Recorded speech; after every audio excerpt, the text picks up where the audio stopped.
We're here before the stream starts. Okay. No, no, man. I cut it early this week. Thank you everybody for joining us for another episode of Bad Booking. I am Chase, CR Media. Some of you guys may know me. I am joined by my two confidants. The usual crew this weekend. No subs, nobody different, nobody, nothing weird. This is how it should be. None of My these jabroni guys, scabs, yeah. unless you're Scott. Yeah, my guy Mark, Pro Wrestling Kingpin, as you all know him, and my guy ABJ. Gentlemen, how are we doing this week? I feel like dog shit. Yeah, I'm feeling a lot better than last week. So, well, I'll tell you what. I went to the Chiefs game yesterday, and did you? I have no voice, so That's awesome. You're looking like you might be in some trouble, brother. I'm good, man.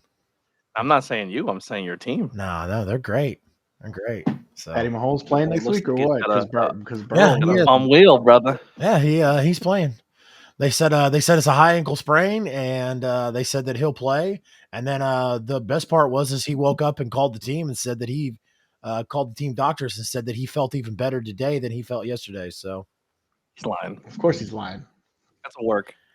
It's a work. you'll see next week when the Cincinnati Bengals come to Arrowhead and get worked. 5 straight AFC championships in Arrowhead, as it should be. I'm just saying, I'll tell you man. what, this Bengals look playoff good. series has been. I know this isn't wrestling talk, but this playoff season has been a lot of fun.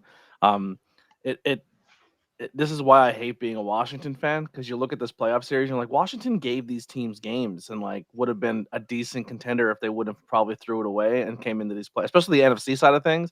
And then you look and it's just like, man, every quarterback now in like that's in the playoffs is all these young blood except Dak for the most part, but now he's gone. So it's like the next generation of the NFL, and it's a lot of fun to watch. Yeah, I'm just waiting for this offseason to start so the Bears can spend some money and trade that pick away, get some help from a boy. I'm just saying, if Washington doesn't make moves this year and finally get rid of this owner and fix things, I might be looking for a new team. Well, you can hop on the Justin Fields bandwagon right now, bro. That team right down the street from you is looking really good right now. I would only become an Eagles fan just so I can be an asshole. Yeah. I heard Eagles fans are like super pieces of shit. That's the only part about being an Eagles fan that looks like it is a blast. Yeah. Just being I hear Eagles fans are pieces of shit. Scumbag. Yeah. Just go back. Just screaming at people. The best thing I've seen was the NFL is a bunch of psychopaths for letting that game be 8:30 at night on a Saturday and opening up the lot for the parking lot at 8 o'clock in the morning and just letting those savages drink for 12 hours before a game. All right. Yeah. I forgot to get the chat on the screen, so we'll get that on there. Appreciate everybody joining in tonight, no matter where you're watching us, whether you're watching us on ABJ's YouTube, the Twitch, the Facebook, no matter where you guys are, we appreciate. Well, I do have a little bit of a request, if people can. I don't really push this, and I'm going to start doing so. If you guys can jump over to my Twitch. I know the YouTube is. I'm trying to build that up as well.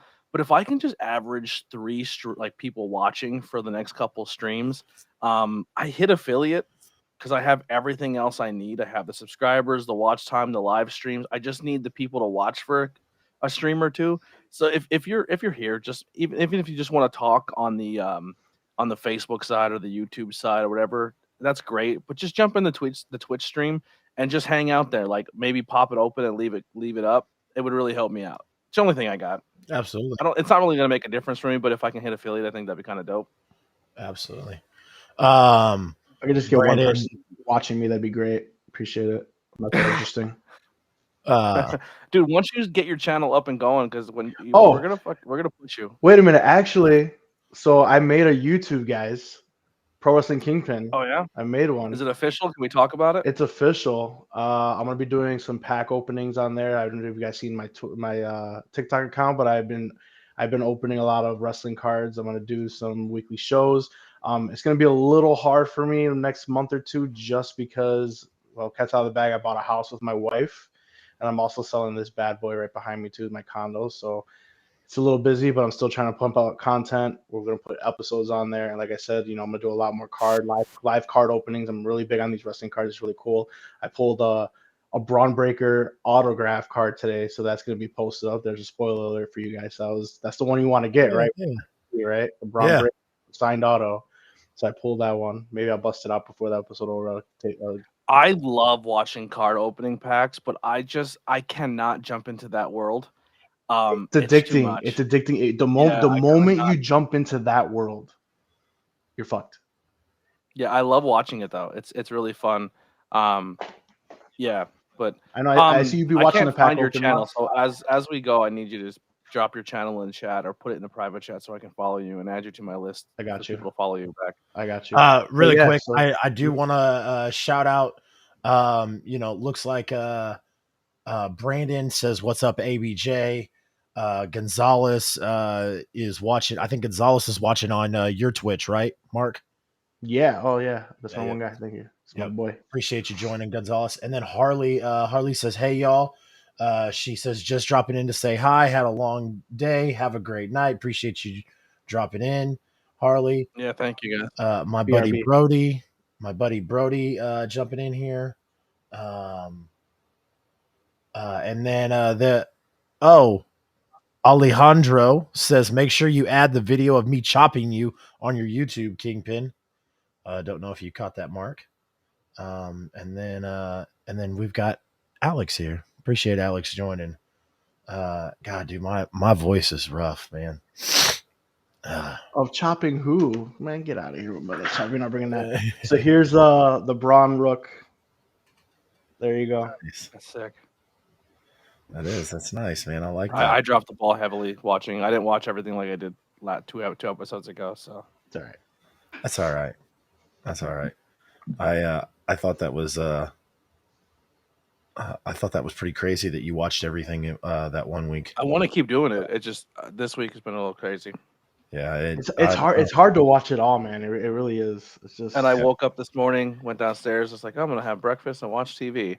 And it's like 13 years old, but we have a 55-inch or 54-inch TV.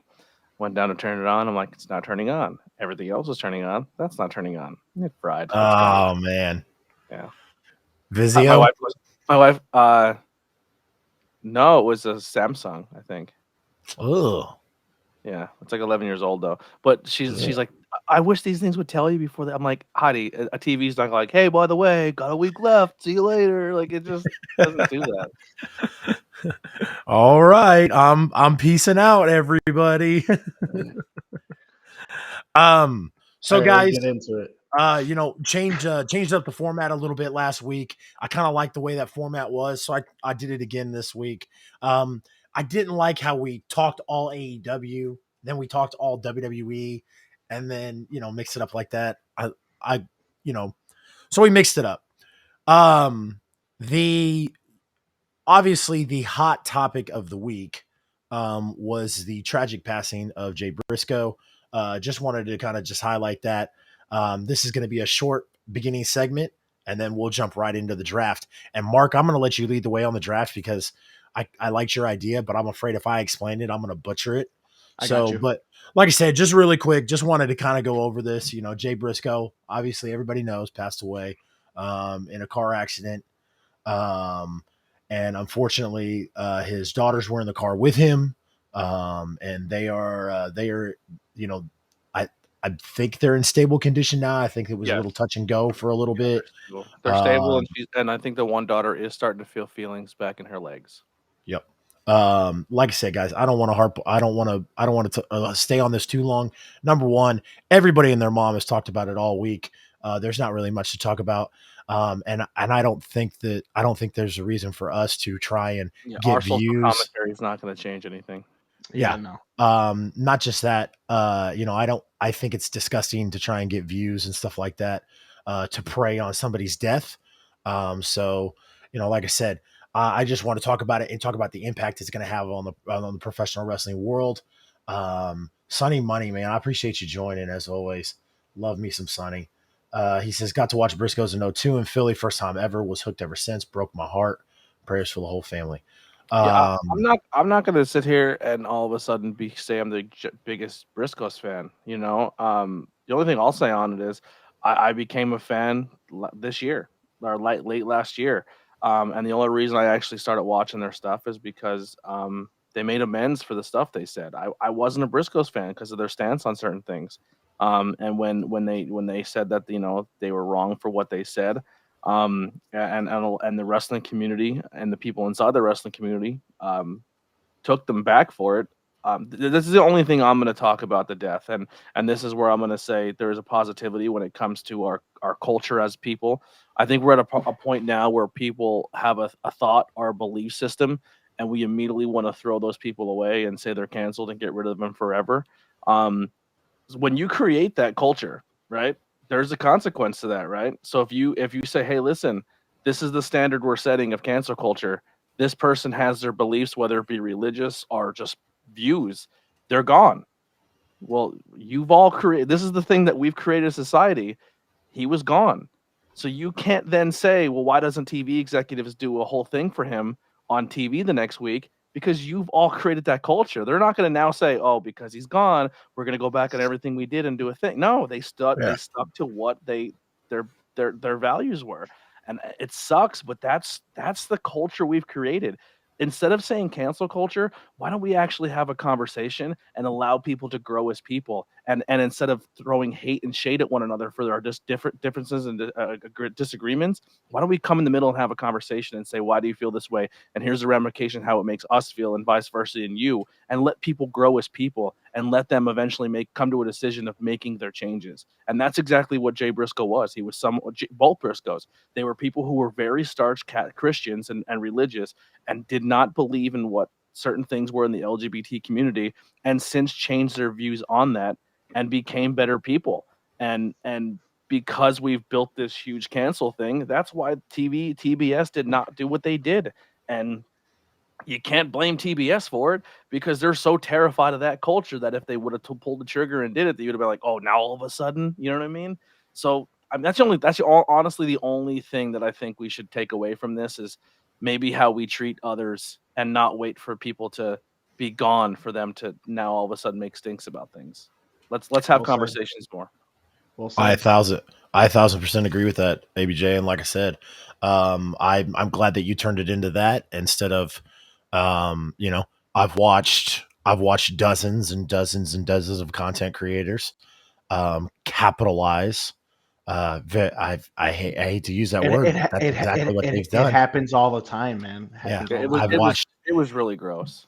I watch content creators this week capitalize on the Doing death 10 of bell Jay Jabrisco. salutes, 10 bell Uh, salutes, the whole nine, I dude. don't mind the I'm 10 gonna bell salute, but I'm Yeah. what here's what I don't like. If you're gonna go live and talk about a wrestler dying, um, and stuff like that, just so you can get follows and likes and shares and all that stuff, like guys, that's not It okay. goes from "I'm That's so not sad right now, it's all about me, thoughts and prayers." It's the old joke from what's his name? You know what thoughts and prayers get you? Fucking nothing. What's yeah, his name? Jesselnick. He's like, "Thoughts and prayers, think about me. Make sure you hit the like and subscribe." It's just like, yeah, is that really what you're there for right now? Like yeah, most honestly, most pages handled it well, where they did like a 5 minute, 10 minute video where they said, "Hey, here's the news, here's what we have, here's what's out there. We have no other information, so we'll keep you updated as we do and end it, and that's yeah, fine. I'm not saying don't cover it, but there's a way to do it and a way not to do it. absolutely. Agreed. Um, so like I said, I wanted to get that out of the way. I thought, like, should we start the show with this or should we end the show with this? I figured start it, Yeah. get it out of the way real quick. Let's say our piece, and it, and talk about it, and then let's move on. Um, the docket is, we're getting ready for one of the biggest events in wrestling next weekend, the Royal Rumble. That's where everybody comes out and uh, you know, people who don't watch wrestling on the regular, or people who don't watch mainstream wrestling on the regular, are about to hang out with their friends next weekend and watch this event. And Royal Rumble is one of my favorite pay-per-views as well. It And is. Always been my premium favorite. live event. Always. Yeah. Always, always. So my idea was to get us ready for this and to do favorite Royal Rumble matches. But Mark had a great twist to it, and Mark, I'm gonna let you take over, man, and kind of talk about what we're gonna do for this draft.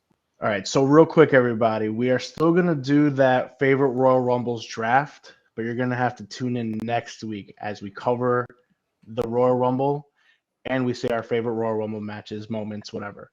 So this week it's going to be a very quick draft. We're only going to be drafting Royal Rumble numbers. So the reason we're doing Royal Rumble numbers is we're going to pick basically those numbers and we're going to hope that whatever superstar comes out on those numbers wins. And that's how it's going to determine who wins this draft. So all of us are going to pick 5 numbers and we're going to do a 6th round. The 6th round is just going to be your guess of surprise entrant.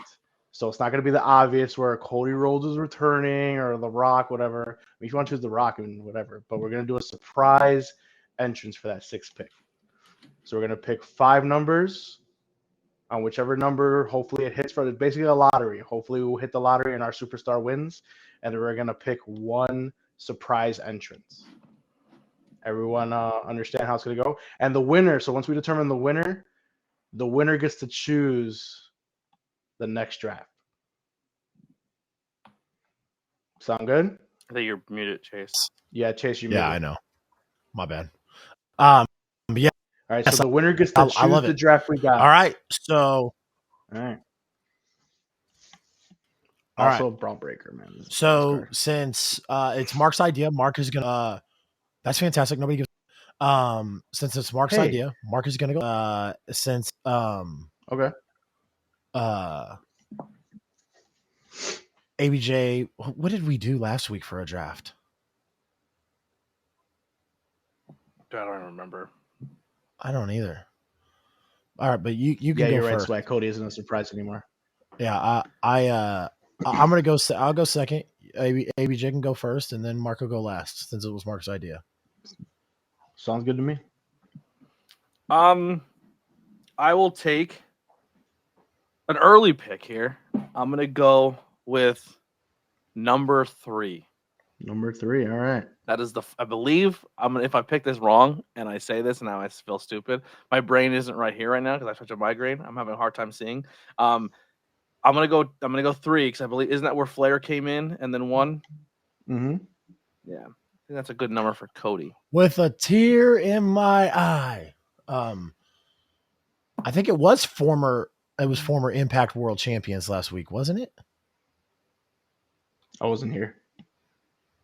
But that's a great draft. I think it was. I'm kind of sad I missed that draft. I came in the stream late because I was out for the day, and I believe that's what you guys drafted. Yeah, I'm kind of sad that I missed that draft. It was just me and Dustin last week, so it was TNA, or it was like NWA, TNA, Impact champions, best ones. I'm kind of sad I missed that draft.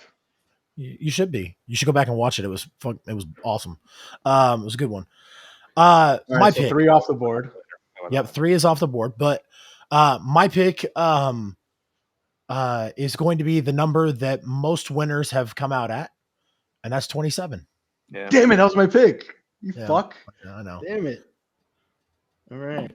27. All right. I'm going to go my favorite number, my lucky number. We're going to go 22. 22, double deuce. Yes. 22. Fantastic. I love that. Raz, we appreciate you joining us, sir. Raz watched his first NFL game yesterday.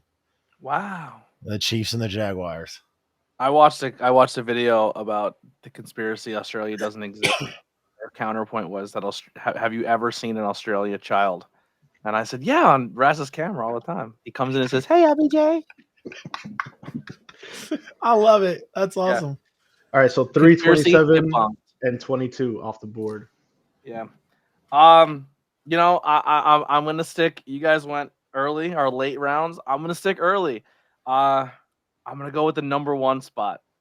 Damn. I think sometimes it gets overused and overplayed. I think we had a number 1 winner not too long ago, so the chances I'm doing again are pretty slim. But I gotta take it. Here's a fun fact, ABJ. That number 1 winner was almost 20 years ago. Oh wow! I thought number one just won it not too long ago. It was Rey Mysterio. Unless Interesting. I'm thinking wrong. It has to be Ray was Didn't Ray's Edge the come in at only. one? I think so. I think Edge and Ray did. Or not Edge and Ray. Edge and Orton did 1 and 2, didn't they? The year that Edge won the Rumble. That's what I thought. Where's Axel? Yeah, Edge. Edge did do 2021. Yeah, Yeah, I because thought Edge Edge and came in at Orton. one. Edge and He Orton won started at that. number 1. Yeah, Edge Oh. and Orton started that match off. So yeah, I was wrong. My bad. All right. So one. Now, are these numbers going to be for women and men Rumbles, right? I mean, no we could idea. do both You if gotta you talk want. to. Yeah, you gotta talk to that guy. We should combine them. I think we have a chance for maybe a number one for our women, but we'll see. All right, we could do both. Fuck it. Okay. Why not? Okay. You get to pick the next 2 drafts if we win them both. Nice. Okay. All right. All right, Chase. Hmm. It's not that hard, man. It's just a number 1 to 30. I know. There's 30 of I'm them. debating on which pick I want to go next. What numbers are off the board, Mark? We got 3, 1, 22, 22, 27, and 1. 27. You guys can't.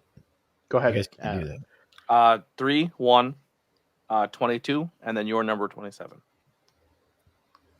Okay. Let's go 25. 25. All right.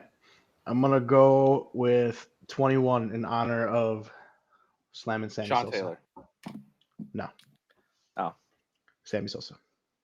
Did he die? No. Oh. In honor of my boy Sammy Sosa. Oh, I thought that was like a. No, that's the. You know what I'm saying? Yeah. Remember when he was black? Yeah. Dude, when someone said I didn't know that he had Ray Vitiligo, and then when someone sent me a photo of him, I'm like, "Who's that?" Like Sammy Sosa. I'm like, "No, it's not."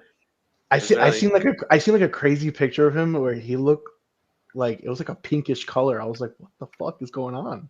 Dude, there's just not. Sorry, quick side tangent. My brain hurts, so I'm on one today. But there's a guy on TikTok who has it, but he has like a patch here, and then his beard is like blonde. It looks sick. He looks really cool with it. Okay. ABJ, you're up. You got 3 and 1.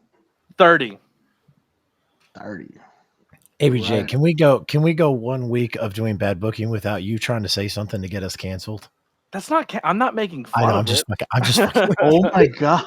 What the fuck? Don't throw me under the bus. All right. Dick. Cancel culture full effect here. All right. Go ahead. Has number 30 made the most winners, Scott? I thought it was 27. That was 27. Yeah. You're pulling an old show on me. Every time I say something, you turn it to 11, so you make me look like a fucking heel. Can't believe you said that. I was like, what did I say? That was so terrible there. All right. So I've picked 27 and 25, right? Yep. Yeah. All right. Give me number 2. Okay, you got number 2. Awesome. I am gonna go with 15. Chase, do you know why I'm going with 15? Why are you going with your 15? first bone at 15? You could think about it for a little bit. See how much of a true fan you really are. Number ABJ, you're next. The Jericho return at 15? No. I'm gonna go close to you with 15. I don't know if anyone's ever won from this number, but this is my favorite number. I'm gonna go 13. 13. Unlucky number 13. All right. All right, Chase. I'll give you my pick when you tell me why you picked 15. Mahomes. Kind of a fucking fan are you? Oh, I was sitting there thinking of like, bro, and then I was like, I said, and I quote, "What? Let's see how much of a fan he really is." And I picked 15. If Bray Wyatt comes in the Rumble at 13, I don't my pick doesn't count anymore. Wyatt's not coming in the Rumble. I don't think Wyatt's gonna be in the Rumble at all, dude. No, not at all. That man doesn't wrestle. He can't try promo. Yeah. All right, Chase. I want to do a timer on Chase's picks. The average picks for this guy. This guy slows down the draft suck for a nut, 30 dude. hours. Suck a nut. It's like, what number from 1 to 30? It's hard. Yeah, I know. Well, I'm trying to think. While you're thinking, would you have been upset if Jags would have beat Kansas City and just kept that whole thing alive of Jacksonville winning a championship to see if WWE sent them a title?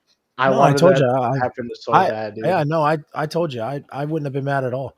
I was sitting next to the biggest Jaguars fan I know, and I'd have been very happy for him. My team has been to the AFC Championship 5 years in a row. Let's brag about it, you know. I would have been okay with it. I would have been okay with it just being 4. So, I mean, all right, Chase, pick a number. Pick a number, man. Let's go 28. I thought that was a good lead in. They're going to go 5. We were there 5 times in a row, you know. 5. What are you saying? 28. Yeah, He said 28. I have no idea what I've picked. You have a little cluster. You have 27, 25, 28, 2. Yeah. You got a big time cluster. You're banking on you're banking on the lateness right there, dude. I do have a Mahomes jersey. I have 2. Could have fooled me. I'm gonna go with number 7. No particular reason, just like number 7. Feeling hot. I'm gonna squeeze my way into your guys' little cluster here, and I'm gonna take 23. Yeah, 23. Give me 23. Fucker. All right, Chase. Last number. Let's not take 3 hours. I'm gonna go with number 4. I was gonna say 29 still there if you want it, Chase. Number was it? I thought somebody picked 29. Are you fucking serious? No, 29 still on the board. Oh, I'm taking 29 then. Take my pick back. Taking 29. Yeah, I would have sworn somebody. If anyone in the last 5 if the last 5 entries of the Rumble come in, Chase has that all locked down. Yep. You're goddamn right. That's fine. All right, and my final pick is I'm gonna go 11. 11. All right. So Chase. And now your surprise entrance. Well, before we do that, let's just give our numbers out. Chase is going to have 27, 25, 2, 28, 29. Mark is going to have 22, 21, 15, 7, 11. ABJ will have 3, 1, 30, 13, 23. And remember, these are both for the men's and women's Royal Rumble. And if you win both, you get to pick the next 2 drafts. You win one, you pick the next draft. Nice. I like it. And now our final 6th pick, we're going to do our surprise entrance. Yep. For the Royal Rumble for both men's and women's. I go first, right? Yep. I'm going to say a returning for the women, for men. Woo, Zack Ryder. He's coming as Zack Ryder? And I'm saying Zack Ryder. Okay. So just to clarify, if he comes out of any other name besides Zack Ryder, you lose. Yep. Okay. All right. And your woman pick?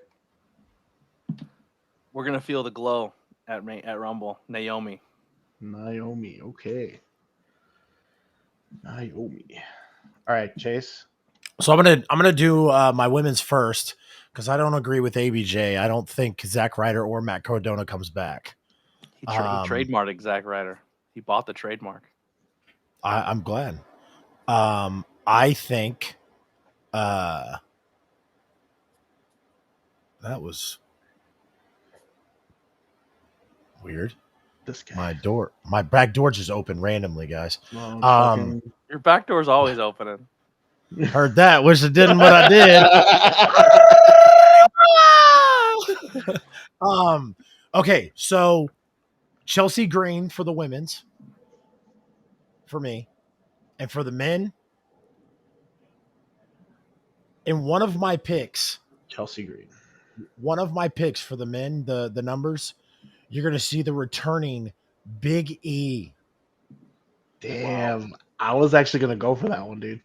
And I'm telling you right now, we're going to get into this Royal Rumble talk. I wouldn't be surprised if Big E didn't win. Or I wouldn't be surprised if Big E did win. Sorry. Really? Over Cody? I told you we're going to get into this. So, Okay, we'll get into it. All right, cool. yeah. All right, so for my pick, they're both are not. Well, I'm sorry, I lied. One of them will be returning. One of them is I'm gonna actually go with Mickey James. It's my women pick. And my men's pick, I am going Jay White. Switchblade. They're all fun. They're all no one goes all this. Interesting. Yep. I think all this goes. I think all this goes to the E before Mickey does. Yeah, I do too. If all this doesn't come back to Impact. All right. I think he's going to Impact, dude. Huh? I speaking of all this real quick, I think he's going to Impact. I don't think he's going to the E. He supposedly all this is doing some type of weekend event in wherever the event is in Rumble, and they're billing it as like a pre-Rumble party, and Nick Aldis is booked to be there. Interesting. Very interesting. Could be wrong with that information. Don't take me to the bank for it, but that's what I'm hearing. So last week on Monday Night Raw, Jimmy and Jay Uso announced that at the Raw 30th anniversary, which is tomorrow, 30 years of Monday Night Raw, guys. That's nuts. That's awesome. Did you ever go back and like rewatch that first episode of Raw, like in Yes. today, like in recent times? I have. Yep. Yeah. It's a good episode. Yep. SmackDown. I'm sorry. SmackDown's first episode was awesome too. Sorry to interrupt you. SmackDown's episode was really awesome too. The Rock vs Triple H for the championship first episode was really awesome. That was in Kansas City. Was it? Did you get to go? It was. You remember when you were a kid? Were you there? Oh, that's awesome. All right, back to Raw 30. Sorry, go ahead. Michaels was my favorite wrestler, obviously. And then when he super kicked The Rock, my fucking heart broke. Yep. How about when he super kicked Shelton Benjamin out of the air? That's one of my favorite super kicks. That's one of the best super kicks I've ever seen in my life. Absolutely. Probably the best. Absolutely. So anyways, Jimmy and Jay, we're talking about, Raw's 30th.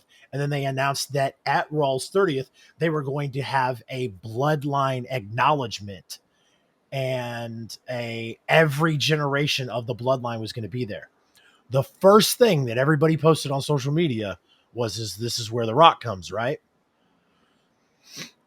On SmackDown, or after the events of SmackDown, they've now changed. We're not going to get a bloodline acknowledgement tomorrow. We're going to get the trial of Sami Zayn. I find this very weird that it is coincidentally after the report by Wrestling Observer came out that The Rock has notified WWE that he will not be ready for Los Angeles. Don't believe it. I don't buy it. So I don't care either way, but I've got two things for you.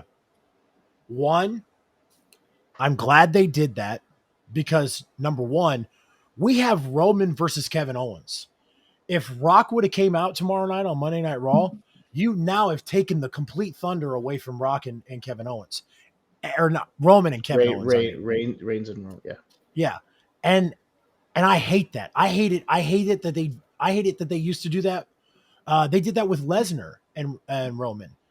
Roman had to fight Finn Balor, the demon Finn Balor, at Extreme Rules, and everybody's like, "Oh no, well him and Brock are going to fight at Survivor Series," and it was like, you've already shit on this already.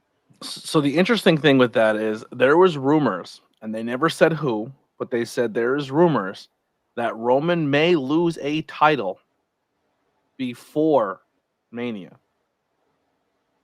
That was one of the reports, that Roman will lose a title before Mania. I'm not saying Kevin's that guy. I would fucking love it to be that guy, but that was Absolutely. a report going on a while. So that's up in the air.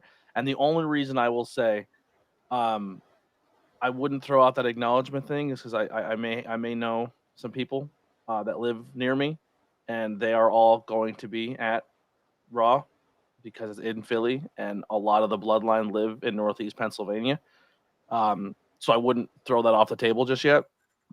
Also, did WWE just secretly, slyly on WWEshop.com just dropped like a handful of new Rock merchandise. Rock merch. Yep. They're dropping tons of new videos on their YouTube channel with Rock matches and Rock thumbnails and best moments of returns and putting the Rock in there. And the entire poster of Royal Rumble is blue electricity. He will be there at Rumble. I guarantee he'll be there. Royal Rumble. And there is inside reports of people saying that the reason they made Cody announcement is because they are so confident of the other surprises they have coming into the Rumble that announcing Cody doesn't affect anything. Yep. Like I said, I like it for a couple different reasons. One, like I said, it doesn't take away from them. The other thing is it gives them more time to build for it. So if it happens, I will piggyback off of what you said, ABJ, about Roman losing one of the titles. I have been a mad proponent. Every single time one of those dipshits on TikTok or another content creator was like, oh, Austin Theory can cash in and win one of the titles, and then Roman still has the other title. And I'm like, they're unified, dipshits. Like, you can't do that. I was wrong. Or I was wrong in WWE not going that route. Because if you watch Raw and you watch Judgment Day versus the Usos, Judgment Day and the Usos have specifically said that they are fighting for the Raw tag team titles. Yep. And then the tournament that just happened is also for the SmackDown tag team titles. Mm-hmm. So obviously they can twist it by saying, yeah, well, Roman's titles were unified, the Usos titles weren't. But I think we are going to get the route of them going, oh, they aren't unified. People can still win one or the other. So now, are you for that? Since we're on the subject, are you for the separations of the titles? Mark, you and I have harped on this for a long time, dude, and I have made my stance very clear on it. I am 1,000% for I am 1,000% all for a draft if WWE can fucking do it right. But WWE has tried to do a draft for the past 20 years. And they overload one show. And they have done it 4 or 5 times. And then after 2 or 3 years, they're like, oh, we're just not doing it anymore. And it's like, the draft should be every year. Like every year should be a draft. Every year, I agree. I mean, it's a great way to mix up storylines. It's a great way to keep people away from each other for a while. It's a great way to get people back together to do storylines. Absolutely. It's a great way to build stars. But when Mark and I very first talked about it last year, I told Mark that was my stance on it. But if you were going to fire over 100 on-screen talent, over 200 on-screen talent, and go down to this minimal size roster, then yes, do away with the draft. But with Hunter bringing back all these people, and it's kind of getting scatterbrained about where, like who's doing what and where is everybody else. I'm all for it. Let's do it. After WrestleMania, let's do another draft. Anything's possible. Everything that we like right now can all go back to shitter. Yeah, I agree. As far as me, everyone knows I'm against the draft, but I wouldn't mind it as long as they put all the effort that they're doing right now, like in all the divisions and making the divisions to be had. It would not be bad if all the divisions are being booked like they should be. Like if you're gonna have 2 tag divisions, I'm gonna go shut my back door that randomly opened. Okay, guys. Yeah.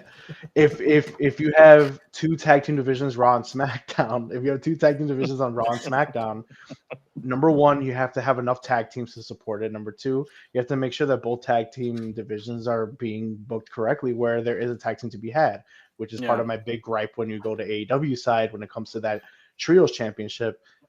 You have these Trios titles, but no, they don't have Trios matches unless it's fucking the Elite. I think it's weird for fans with the WWE side of things because we always seen Raw and SmackDown. It's hard to say. I know they throw it in our head. We're like, this is a brand. It's the brand. It's a brand. It's a show.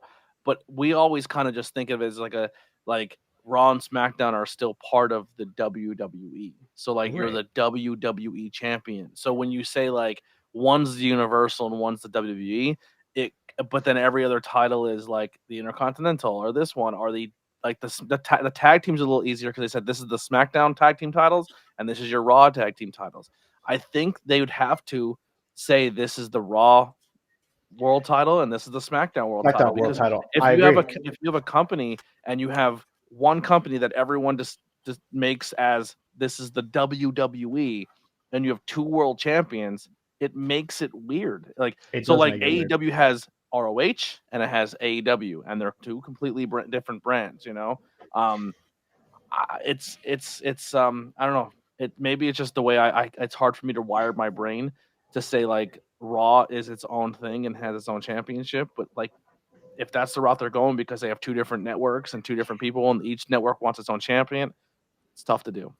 It makes sense. I'm not that idiot who doesn't be like it doesn't make sense. I understand the logic of it. Two different shows, they want two different champions. I get Yeah. it. But my fear is that they'll only focus They'll on fuck it booking. up like they always do. Well, yeah, but my fear is that they will only focus on both world champion. You scared the shit out of me. She's wearing this face mask, and it's like blue. You want to go on camera? Yeah, let's see this. Let's see this It's Murph. fucking. They want to Does see she it. look like? Does she look like Uncle Howdy?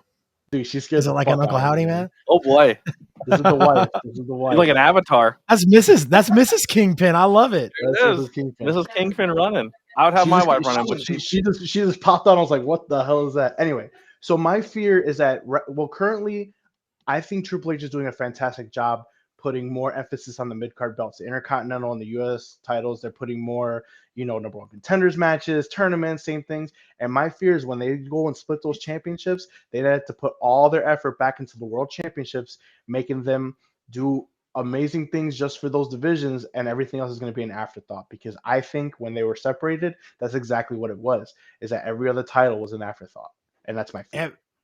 And so here's my thing, and we'll end on this because I want to get your guys' thoughts on what you guys think is going to happen tomorrow night. But everything was an afterthought with when Vince was running the show. True. And we saw that, right? True. Like the only thing that Vince did the past 2 years is this Roman thing. And other than Roman, everything else in WWE sucked story-wise. Sorry, that's just that's how it was. I agree. Nothing was appealing. The talent was there, all the talent was appealing, but I mean the stories they were running were dog shit. And now you have Hunter, and Hunter goes and brings back Road Dogg. Hunter goes and brings back William Regal. And all these guys that Hunter knows and trusts to help run the show, guys that aren't fucking named Bruce Pritchard, and that can help write for these guys and write stories for them. And so that's why I'm willing to give it another chance, Mark, is because I'm like, okay, I've seen what 20 years of Vince doing different storylines and a draft does. Now let's see what it does with Triple H. If that's the route that Triple H goes, we don't know. I mean, Triple H. That's if Vince doesn't put his head back into it again. Yeah, that's my fear, man. It's there's just so much different things. But right now, WWE has been very good, and I like things that are going on. It's just the moment we start making 2 world championship divisions, 2 mid card divisions, 2 women's championship divisions, which we still have, and then 2 tag team divisions. It's just a lot of story to book and write, and that's just my fear. It might get more overwhelmed, and that's I feel like that's part of the problem. Well, here's the thing. Yeah. You don't need all your titles to be on TV. You know who was doing this very, very well for a long time and then they dropped the ball? AEW. Oh, Yeah. AEW 1 week had A, B, channel. It was show A, and then next week was show B, and then show C, and they would revert back to A. So 1 week, A's channel was your world title, this character, this character, this character, and then the next week on Dynamite would be this character, this character, this character. Then the next week was this character, and then it would revert back to you'd see your champion. You wouldn't see him for maybe a week or two, and you were able to build all these storylines and have them conclude either on TV or wait for a pay-per-view. I think WWE needs to take that approach too, where you have, a handful of storylines this week, and then let that kind of simmer for a week, and then bring in another set of storylines. And I think it'd work. But we a little bit of interesting news here. 3 hours ago, just kind of reported WWE looking to bring back Authors of Pain. Internal discussions to bring back Authors of Pain. That's one of the tag teams I feel like didn't get a good shot. I mean, because they're great on NXT. I don't know if you guys were watching NXT like that, the Black and Gold, but they're fantastic on Black and Gold. Yeah, Are you Verifone tech. kidding? Are you kidding me, my guy? I mean, you didn't know what number Patrick Mahomes were, so I don't know. You're so stupid. I know. Anyways, Thanks. there's something about your face makes me want to punch you right in the suck hole. Oh, you're not the first person to ever say that. I actually take big pride on that one. Yeah. Is there something I can do? Something I can do? No, I just wanna lay one of these right in there. I love that one. You won't be the first, won't be the last. You know, I have that same face, man. I feel you. it's all I good. go to bars and people just look at me like, So tomorrow night, guys, is this where it happens? I don't think The Rock shows up tomorrow night. And after everything I said, No, I still don't. yeah. No, I'm not talking about The Rock. I'm talking about Sami Zayn. The trial of Sami Zayn. Does the bloodline find Roman, or does the bloodline find Sami Zayn guilty, and does it end with Superman punch? No, You don't think so? I think it ends with one of those cheap Roman Reigns hug Sammy type deals, and they want to have him on the back burner so he could potentially save him from Kevin Owens on Royal Rumble. I think it's Listen, like we forgive you, here we go, but then you get that little cut of camera, a little smirk from Roman Reigns. He's like, "Yeah, come here, smile," all smiles, and then we're like this. He's like, "Yeah, you motherfucker, I got you." I got one better. I'm Okay. telling you right now, if they don't turn on Sammy tomorrow, I'm done. Who's knocking on who? It wasn't me. Go ahead and talk. So I think the way it goes down is I think they are about to turn on Sammy. I think the turn is about to happen. The writing's on the wall. It's kind of like a mob movie. I think here's how I would write this. I would write it like it's gonna be like when you know someone's about to get whacked in the mob, right? Because this is like a mob story. Yeah. And all the writing on the wall is Sammy's about to take his shot, and a turn of events happen. Sorry, boy. Where Kevin comes in and makes the save. He's not even trying to make the save for Sammy. He just hates the bloodline so much that he comes down to cause chaos and confusion. But it was enough fear in Sammy's heart that he was about to get jumped out or he was about to get beat up that it plants the seed. And then I think Sammy turns on the bloodline at Rumble. I like that a lot better, but I don't think that's I gonna kind of happen. think that's what's gonna happen. Yeah. I don't think that's what's gonna happen. And like I said, if I don't get a payoff tomorrow, I'm done. You're not. Shut Dude, it down. Raw 30 is I going to don't think be you're getting that payoff. Yeah, Raw 30 is going to be a huge setup for you to tune in to Royal Rumble this week. Yeah, I'm already gonna tune in. Like that's I know, I that's can't what's wait. goofy I'm about so it. excited for Rumble.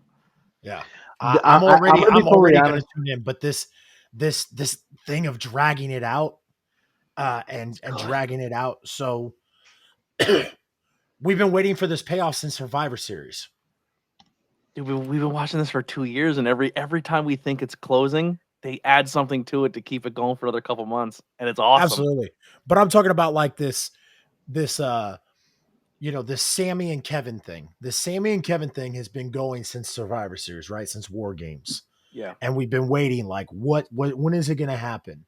We're either going to get Sammy versus Kevin, or we're going to get Sammy turning on, or the bloodline turning on Sammy. The obvious is Sammy, the bloodline turning on Sammy, or Sammy turning on the bloodline, whatever.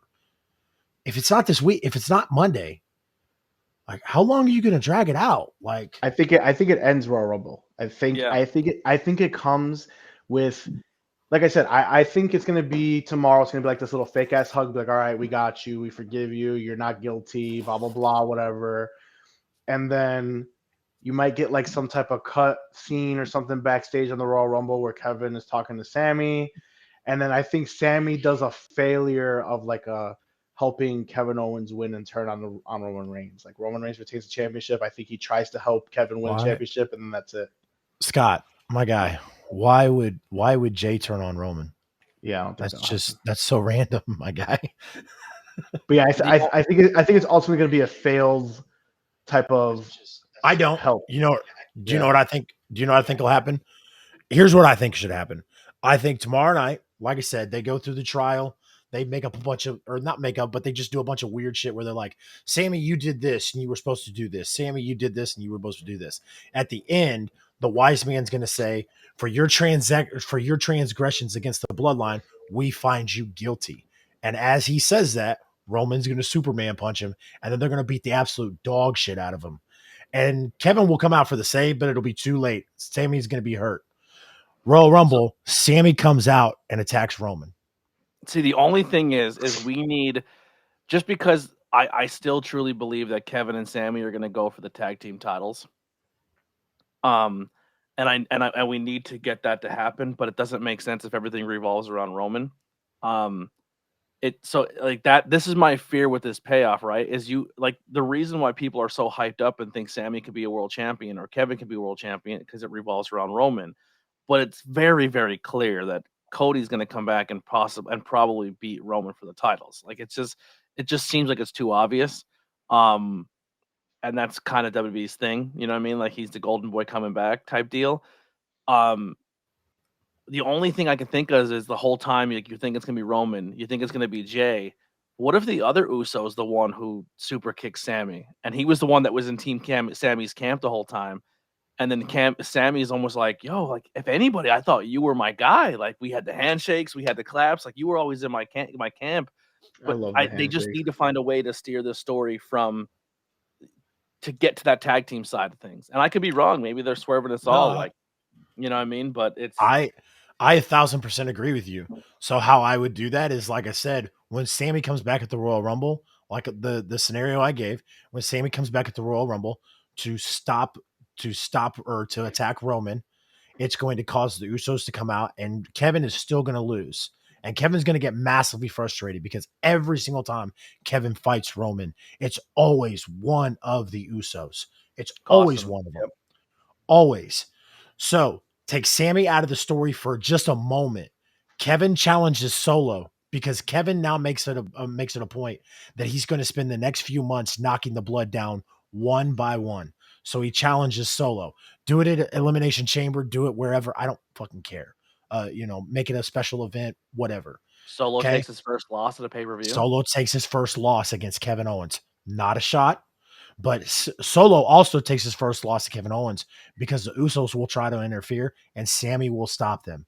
And then Sammy will go to him and go, and it will be their most reluctant relationships. Because Kevin will still look at Sammy and go, "No, I don't care for you anymore. I'm not your friend anymore. You made your decision." And Sammy will go, "Fine. Then if you won't be my friend, help me knock them down." And then that's when they'll go after the Usos for the tag I'm into team that. championships. I like that a lot. I like What that if a the lot too. Elimination Chamber is essentially the entire bloodline minus Roman, all in the pods, and it's Kevin, and then put every other member of the bloodline in chambers, and that's the trial. Holy shit! Can you imagine that? Yeah, Oh my Yeah. because God. Elimination Chamber doesn't always technically mean you're going to get a number one contender spot. You know what I mean? I mean, elimination could be a title match. It could be number one contender. It could be a bunch of shit. So Yeah. So guys, moving on from that. you know what would be really cool? My bad, Chase. No, You know what would be go really ahead, cool? bro. This is not something that won't happen, but can you imagine like a faction is just like so dysfunctional? They all be like, you know what, we're gonna settle this faction, fucking all this dysfunction with our faction, and we all go in the fucking elimination chamber and they all just beat the fuck out of each other. And they come out and they're like, yeah, all right, we're all good, or we're all go our separate ways or whatever. I think that'll be really cool. Something different. Something like, like say you put like all like back in the day, like all DX was in there and they were about to break up, or they had all this dysfunction, they all just beat the hell out of each other and all walk out there. All right, are we all good now? All right, let's go back to getting what we're fucking doing. Like, I think something different out of the box, but something different. What were you saying, Jace? I was just gonna say, moving on. Yeah. Social media, wrestling community was in quite an uproar this week because WWE announced Cody Rhodes was going to be in the Rumble instead of making it a surprise. If We you kind didn't of think already. that was going to be a thing, you're crazy. I mean, we've kind They of already said covered it 9 months earlier. ago he would be ready in 9 months. For the Royal Rumble, of course. Beep, beep, beep. My watch is going off. And plus, like ABJ said earlier, that they said that announcing it on the regular show, does nothing to do with all their surprises that we're going to get at the Royal Rumble. Yeah. It hinders nothing. Yeah. I thought the same thing too. I was like, why does it matter? Like, why is everybody making a big deal about this? Like, you knew he was gonna, and that was the other thing was people were like, we know, like, of course we know, but I mean, like, geez, try to surprise us or something. And it was like, I mean, like, are you still not gonna pop when you see Cody finally back? I mean, come on. yep. A new muscular Cody. Ooh, his veins popping. It's gonna be great. He's gonna come out looking. All big wheeled up. Vince is gonna be so excited to see Cody back. Cody's like, ooh, thank God I hit the gym, because if he comes back, at least now I'm a body guy. Yep. Ah, such good shit. Cody, I'm so proud of you. You started a company and look at those pecs. And the scar makes you look like a badass. I love it. What the fuck? Now let's talk Right. about getting that stupid tattoo removed. That tattoo, bro. That tattoo's badass, man. You like it? No, I'm just kidding. Oh, okay, I was gonna say. I think Roman should get a giant W, like the title on his neck. Oh no, there's already a wrestler who put the giant W on his chest. That was a fucking move. Yeah.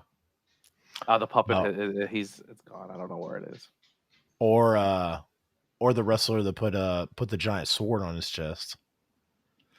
Speaking of Cody, will we see his wife Brandy in the Royal Rumble? No. Probably. No. As a filler. As a filler. You won't see Brandy until a segment that I think will happen later. I ordered my first championship belt. Which Really? one? Yep. I have a couple that I ordered. Because a certain content creator, I'm not going to call anybody out by names, who specializes in belts, never returned my messages and completely ghosted me about it. So I went elsewhere. And I have a custom championship for the I-70 hot tag being made. And yes, Mark.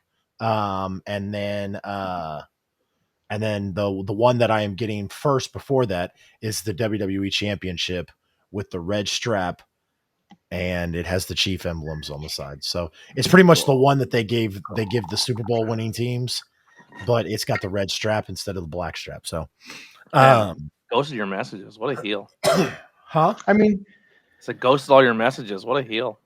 Yeah.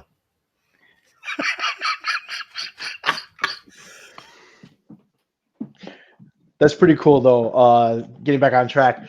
That's pretty cool. As a fan, even though I'm not a Chiefs fan, but as a fan having the faith in there, that's funny. You guys are idiots. You guys are idiots. It was almost as funny as your joke, but it took me a second. You were like, "What a heel," and I was like, "Yeah, what a," and then I was like, "Oh damn, I like that."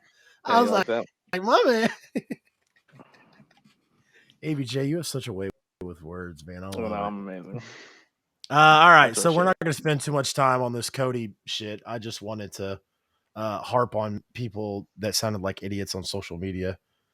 They were like, "We knew it was going to happen, but why would you not, at least surprise us, Anyways, Eddie Kingston turns on Ortiz. And I'll tell you what I loved about this and what I hated about it. I'll get what I hated about it out of the way first. What I hated about it was it happened on Rampage, because I don't watch Rampage. So at all ever? I do. I watch the replays of it sometimes. It just depends. Don't get They me are wrong. trying really hard to make Rampage a viable show again. I will give them that. Rampage has banger matches. I mean, yeah, no, that's what I'm saying is I'll watch the replays of it. Yeah. Obviously, I didn't watch the replay of it this week because I was busy Saturday and today. So, what I loved about it was this whole time I kept sitting here thinking, I was like, we talked about it on the AEW Dynamite post show. Can you see Eddie Kingston a part of the House of Black? No.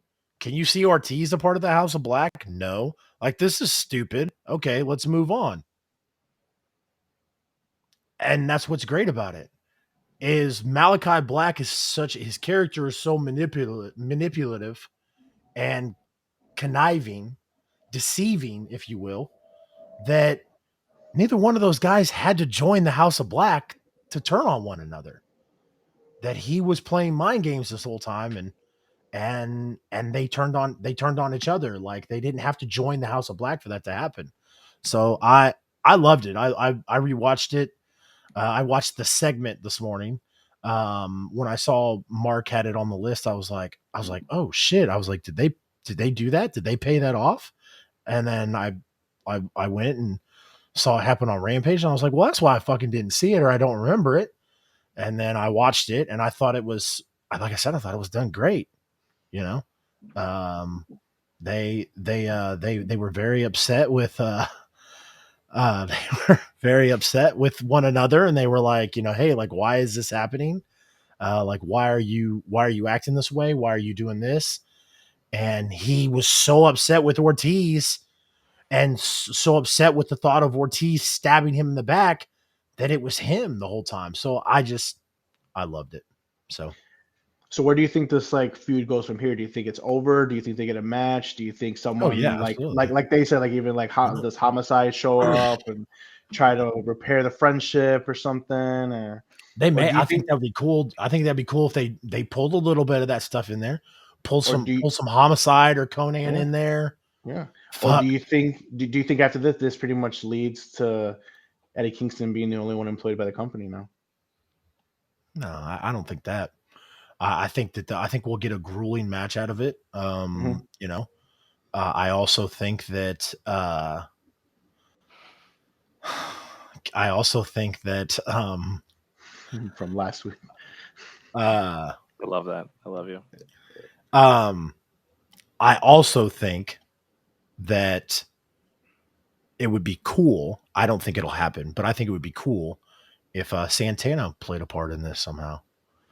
But If Santana and Ortiz put their differences aside, Yeah, I mean I don't think that'll happen. that's what's real sad about it, man. Pride and Yeah. Powerful. I mean, they never really got a shot, and they were Like just. Santana for real wants to stab Ortiz, so I don't think It's it'll happen. crazy. Yeah, I don't think it'll Yeah, happen either. I think it's done. It'll be really nice though, but it's just but really to sad get how that tag team broke up. It's just done now. all those former LAX members, Conan, fuck, pull Hernandez out, like, and just have them I'm a like big show up. Hernandez fan, dude. I miss I Hernandez. was I when, love Hernandez, man. yeah, bro, like, That was my I'll tell guy. you, what, man. Like, Mark, like, I'm half Hispanic, but I don't. You couldn't tell yeah, at you look all. Italian. You couldn't tell by the way. I don't speak Spanish at all. Mark looks more Uh, Spanish than you do. oh, because Mark is like It's because I Mark is a am. Mexican. Yeah, Mark is a Mexican. I am a Mexican. I'm actually not a Mexican. I'm just a racist asshole. I'm Puerto Oh Rican and my bad. Cuban. I should have known because of the Puerto Rican flag behind you. Damn. You could both pass for Italians. It's fine. What a Yeah. racist dude. Anyways, but when LAX was in its prime, bro, I wore that. I wrote that shit like, I'd be like, yeah, my real dad's last name is Sandoval, motherfuckers. Like, All of a sudden, you're like, "What's up, SA?" yeah, walk around calling He everybody can't even gringo. say his name right. Yeah, Sandoval. So you're That's Cuban. How does it right? feel that the greatest Cuban of all time was played by an Italian? That's rough. He did a great job. He did a great job. Well, actually, to be fair, too, he also played. Well, Carlito's Way, was that Mexican? Was that Mexican? I'm not Who? sure. I don't remember. Pacino, when he played Scarface and he played Carlito's Way. He played two Spanish characters as an Italian dude. I'm not Well- sure if that was Mexican. I'm trying to remember now. It doesn't matter. Let's Carlito's keep Way. moving on. I'm sorry. That's Yeah. an ABJ side quest I just started. I don't want to. Let's not Yeah, take you it. fucked up. You fucked Yeah, up. Scott, I was Dominic Mysterio before Dominic Mysterio was. But yeah, I would love to see Hernandez come back, man. I was a huge Hernandez fan, dude. Love Hernandez. Yeah. That'd be amazing. Hernandez was John Cena before John Cena. He was rocking the long jorts and. Mm-hmm. Yeah. Kai brings up a good point. He says Conan just got some major heat for booking. Dude, everyone's booking Del Rio. I wouldn't go too hard on Conan. Everyone, dude. Everyone is Del Rio is booking working so much in Pennsylvania. It's gross. I won't go to a show with him on it. Him and Ellsworth. I'll avoid those like the plague. Ellsworth too. He's always getting booked in the Northeast area. Yeah. They love him. Oh my god. There's a He just tried to book huge, Teddy Hart in a show in Jersey, Really? and he no-showed it. Yeah. Wow. I think there's a couple reasons for that. I think if you book Teddy Hart on a show, I think a lot of people would buy tickets just so they could go throw batteries Well, at Teddy Hart. there's this whole concept of controversy is money, and Yeah. people have that mentality. And you're I like, have that "Well, book. if I bring in a really book. controversial figure, people are going to come just to say they seen him." And it's like, is that really the route you want to go? Like, and all the people you can book in the area are indie talents you can put a match on. You're going to throw away a couple $100 or $500 or a couple grand on Del Rio or Ellsworth, or you know what I mean? Like, it's just, I Hey don't know. guy, hey guy, you're from the Northeast area. You know there's some major pieces of shit in the independent wrestling Oh, scene, there's major piece So- of shit in every wrestling scene. Just but especially in the Northeast area. that's because we're the biggest area. That's like saying, Yeah, that's what I mean. Like, you know what I mean? Like, you guys have such a huge, like, there's independent wrestling all over the place in the Northeast states, and so like, yeah, there's a lot you of know how positions hard it is out to take bookings and being like, I really want to work for this company because there's a few people on the roster that are really good, and you're like, but the guy who owns it or this person they book all the time is a giant piece of crap. Do I want to take that for my Do I want to work there for my resume? But also on my resume, it's tainted because I'm someone who stands by my views and my opinions very strong. And then I have to go work for certain people, and then I have to stay quiet because that's what and I can't do that. Like, I'm constantly turning shit down. I probably turned down more bookings at the end of the last year than I had offered to me. You know what I mean? Like, there. Yeah. Edge and Beth Phoenix have been penciled in for the Elimination Chamber. Not surprising. It's gonna be in Canada, but Rumble. what are they setting up? They're both coming back at the Rumble. Yeah. But what do you think happens at Elimination Chamber that leads into WrestleMania for those two? Storyline with Finn Balor and Rhea Ripley. Rhea Ripley. Rhea Ripley. Okay. That's why I don't think Rhea Ripley's winning the Rumble. Okay. That's I agree. unfortunate. I agree. I didn't think she was winning the Rumble either. I That think was Rhea my Ripley pick. being the one to now here's my thing. I want them to be 2 solo matches. I don't want them to be an intergender tag team match. I think that takes away from it. If you really want to build up Finn Balor and you really want to build up Rhea getting a one-on-one victory over Beth Phoenix is probably bigger for her career than even her winning the Rumble and challenging a champion at Mania and possibly winning or not. I think her beating the Glamazon, one of the biggest figures, like China after China, Beth Phoenix. I think Rhea Ripley smacks her up in Mania is a big, big stepping stone for Rhea Ripley. Agreed. Yeah. We got some Impact Wrestling news. Yes, we do. Santino Marella. That's That's right. what we're leading into. We're not going to lead into the fact that my girl that I've been talking about for the past 5 years. We were gonna telling end that. That everybody, was like the main event. F that. Santino, he can wait. I've been on the train of Masha Slamovich for 5 years, and she's getting another world. You cannot keep She's gotta throwing her win this world one. title slots and not doing it. And the fact Yep. that she's going to do it, and it's possibly going to be Mickey James. James, Yeah. who. And here's the thing. Here's the cool thing about this full circle. When I first seen Masha, and I'm not saying I'm the one who found her or anything, but I just was really high on her for a long time. You can go back and listen to Tornado Tag.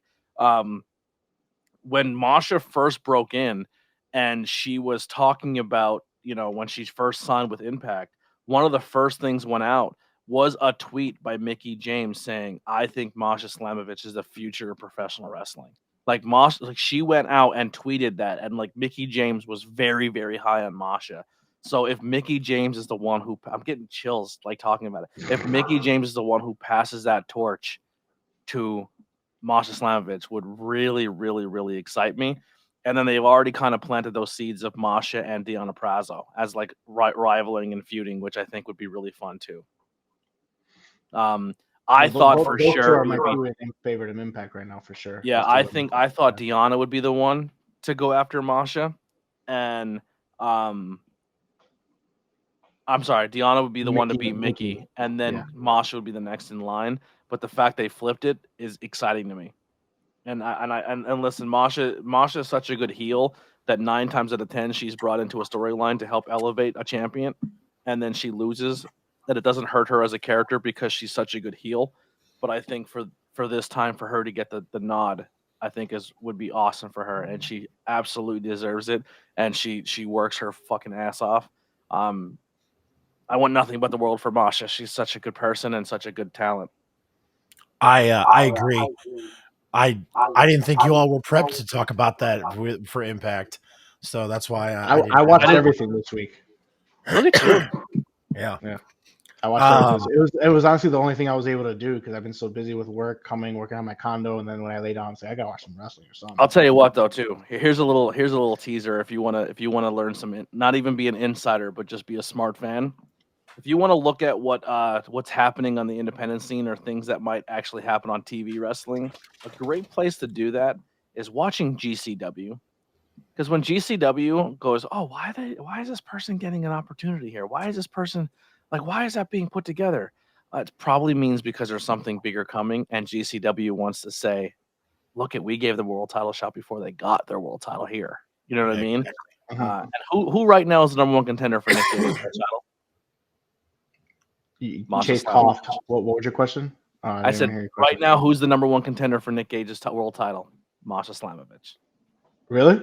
She won. She at the New Year's show. She won the Rumble to take on Nick Gage. Nice. I'm gonna have to watch that now. Well, she might not. She won't win, but she's gonna get a showcase match against Nick Gage, and then probably go on to win the Impact World Title. But them highlighting her, yeah, to say hey, we've got Masha Slamovich, and then she's about to go wrestle Mickey James. Mm-hmm. So, I agree. So Mickey James, are you guys kind of disappointed that this last rodeo thing's kind of over now? So she's not really going to retire? No, I'm not at all. I think it was a very smart move by Impact. Do you know why? Because ABJ has said it since the summer that Nick Aldis would go to the E, and with Mickey James possibly ending her career in Impact, Mickey would follow him to the E. Guess what? Doesn't look like Mickey's leaving Impact anytime soon. And Nick Aldis, I don't think goes to the E now. I think he goes to Impact. I don't hate Mickey James staying in Impact. I don't. I think Impact's women's division is really, really good, and I think Mickey James being there is huge for them. I'm gonna throw this out there. I think with this whole Vince McMahon coming back and the possible sale and all the possible turn a lot of people off. Exactly, and them possibly selling it to people that they don't want it to be sold. It's really I think Nick Aldis was probably primed to go to the E. It was hey, I think there was a lot of people. It's time, and I don't think it is anymore. I think there was a lot. Could be wrong. I mean, shit, we might see Aldis on Saturday, but I really don't think so. No, I 1,000% agree, Mark. I think there was a lot of people who were very excited to head there, who are now having second thoughts, not just with the fact of knowing who WWE might have sold it to, but the fact that WWE is selling in general, and possibly looked at it. I think Mickey has heard the fans talk about how much Impact is underrated, and I think Mickey clamoring for Impact has been a huge help to them. And like I said, I think if Impact brings Nick Aldis back in as Nick Aldis and what Nick Aldis has done, I think that would be huge for them. I agree as well. Impact is underrated. Impact is a solid show. It's just, I told you, it's not bad at all. There's so much wrestling content. It's just hard to watch it all. But Impact is a solid show. Every time I watch, when I have time to watch, I'm very entertained. And having the 2000s wrestlers go back there, it's been pretty fun. I know ABJ hates the Bully Ray. I enjoyed it. I'm glad he lost, obviously, because he's putting over Obviously. other people. Thank Yeah. God. But bringing Nick Aldis back over there and then Mickey Jim staying, it does wonders for Impact. And honestly, with Vince McMahon back at the E and the potential sale, all those other places, AEW and Impact, suddenly look like, okay, AEW was in shambles from the wrestling community, but now all this seems like that might be the prime destination, and Impact might be back up there now Yeah. because they don't want to deal with what's going on in the E. And the thing is too is like I've always been super high on Mickey. Like when people talk about the greatest women of all time and they say Trish and Lita, like Mick to me, and it's just my opinion, I look at Mickey as light years ahead of both of them. I think her character were better. I think she was better in ring. I thought she was more well rounded. Let I me throw always away. just considered Mickey James should be one of those top talked about people. And it's a shame that every single time that WWE ever had her, they build her like that when she was there, but then would just release her like she was nothing. Like when they got rid of her, Oh, with the trash bags incident yeah, like bullshit. Oh my they god. silently let her go and didn't say a word, and not even to be like, "Hey, this is like a multi-time champion. She's wrestled in almost every generation. She's wrestled for every women's title we've ever had for our company, and there's no other woman who's done that." Like, and she came back to NXT and literally built NXT back up and gave some banger matches there and made that title seem relevant. Like she's just such a goat when it comes to women's wrestling, and the fact that WWE never looked at her like every time WWE needs an ace in the hole, they're like, "We're bringing back Beth, we're bringing back Trish, we're bringing back Lita," and it's just like Mickey James is still an active wrestler, and you don't even give a shit about her. It's disgusting. I put Mickey James ahead of them too, 100%. Mickey James Yeah, and Gail Kim were Gail probably Kim is so underrated. so Yeah. underrated. Mickey James and Gail Kim, those were my favorite at Impact, and I think they were two of my favorite women wrestlers of all time. Mhm. Hey, so side note here, because I mean, obviously this isn't on the lineup, but ABJ brought up a great point. Do you think WWE's relationship with Mickey James was hindered because of John Cena? Mm, maybe. I don't know. Yeah. I don't know. It's It's I don't it's think John it's Cena it's really definitely a possibility, but I don't think so. uh, anything's possible. Yeah, I don't know. It's tough to say. Because I mean, I agree with you. I mean, like, if it wasn't for Mickey, like Mickey James helped Alexa Bliss and like pushed Alexa Bliss. Like when she came back when she came back to NXT, and then she went up. I mean, like she was hot shit. Dude, when people talk And about Lita or talk about Trish, they always say Trish and Lita, but Trish and Mickey was way better storyline, yeah, and they were way better Oh yeah. matches. Oh hell yeah, for sure.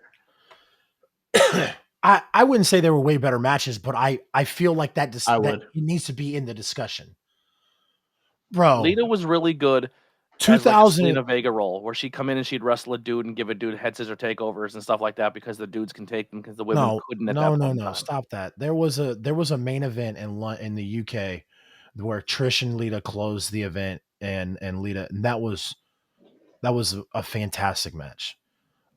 When their last few years were great. But the thing that I will agree with you on that hinders it is the first 6 years from 99 to 2004. Hmm. So yeah, 5-6 years was absolutely nothing. But when, like I said, when they closed out Raw in the main event for the women's championship, that was awesome. Yeah, yeah. And I Yeah. just don't think great. Mickey gets enough of her Yeah. roses. But and that's the thing. Like when Mickey came in, like Mickey, like you go back and you look, like there was no progression. It was Trish and Lita, and then it was like, where does WWE go from here? And then boom, Mickey James comes in, and Mickey James is like, yo, like I'm like this is not gonna end, and I'm not only gonna help this, I'm going to carry this. And I love it. But I, you know, there's a lot of people that are always like, oh, Trish and Lita were overrated. Of course they were overrated. I don't think they were overrated. I think they deserve their flowers as well, and I don't think Yeah. and they definitely changed the views of women's wrestling. But on the same token, towards the end of their career, they reverted back to what everything they hated about women's wrestling and went back to the TNA show, like where Lita was all out there with her boobs in this camera. And I'm not hating her for it because that's the storyline they gave her. But on the same token, to say they helped build up the women's division to be taken seriously when they weren't active, they were almost reverting it back to what it was in the Attitude Era. Yeah. No, I agree with that because while Trish was still wrestling and while Trish was running that program with Mickey James and helping build Mickey James, Lita was stuck as Edge's valet and live sex celebrations, coming out wearing skimpy clothes all the time. And like obviously we know how Lita felt about that. Like she's mentioned several times it was the most awkward and it Yeah. was the most disgusting thing like she'd ever done. And she Mickey hated it. James is like, cool, you're gonna make me a sexual object. I'm gonna lean super hard into it so you hate the fact that I do it, and you'll never ask me to do it again. And then she Yeah. slammed Tristan. She did the whole, bleh, and then they're Yeah. like, don't do that. She goes, oh, too much, Yeah. you fucking perverts. Yeah. I love Mickey. Mickey's a gangster. By the way, Matthew Holland in the chat. Let's talk about that for a second. What's going on, brother? I love you to death. Thank you for coming hanging out again. Yes, absolutely. Absolutely. Sorry. He Some came people in out. the chat just need to be acknowledged, and that's one of them. Absolutely. Matthew came and hung out with us on the AEW Dynamite post show. Oh, what a gem. Broke This guy's a gem. broke the stream. Yeah. And then came in for Thursday night for the I-70 hot tag, hung out with us for a little bit. Appreciate you, Matthew, for gracing us with Also, your presence. Matthew's I believe mother reached out to me via comments section on YouTube and just kind of like said hi to me. She said she wanted to contact me, and I told her to just hit me up on social media. Don't know if Matthew, if anyone's there with you or she's there, but Anthony Blackwell Jr. on all social media if she wants to reach out. But thank you for hanging out with us, brother.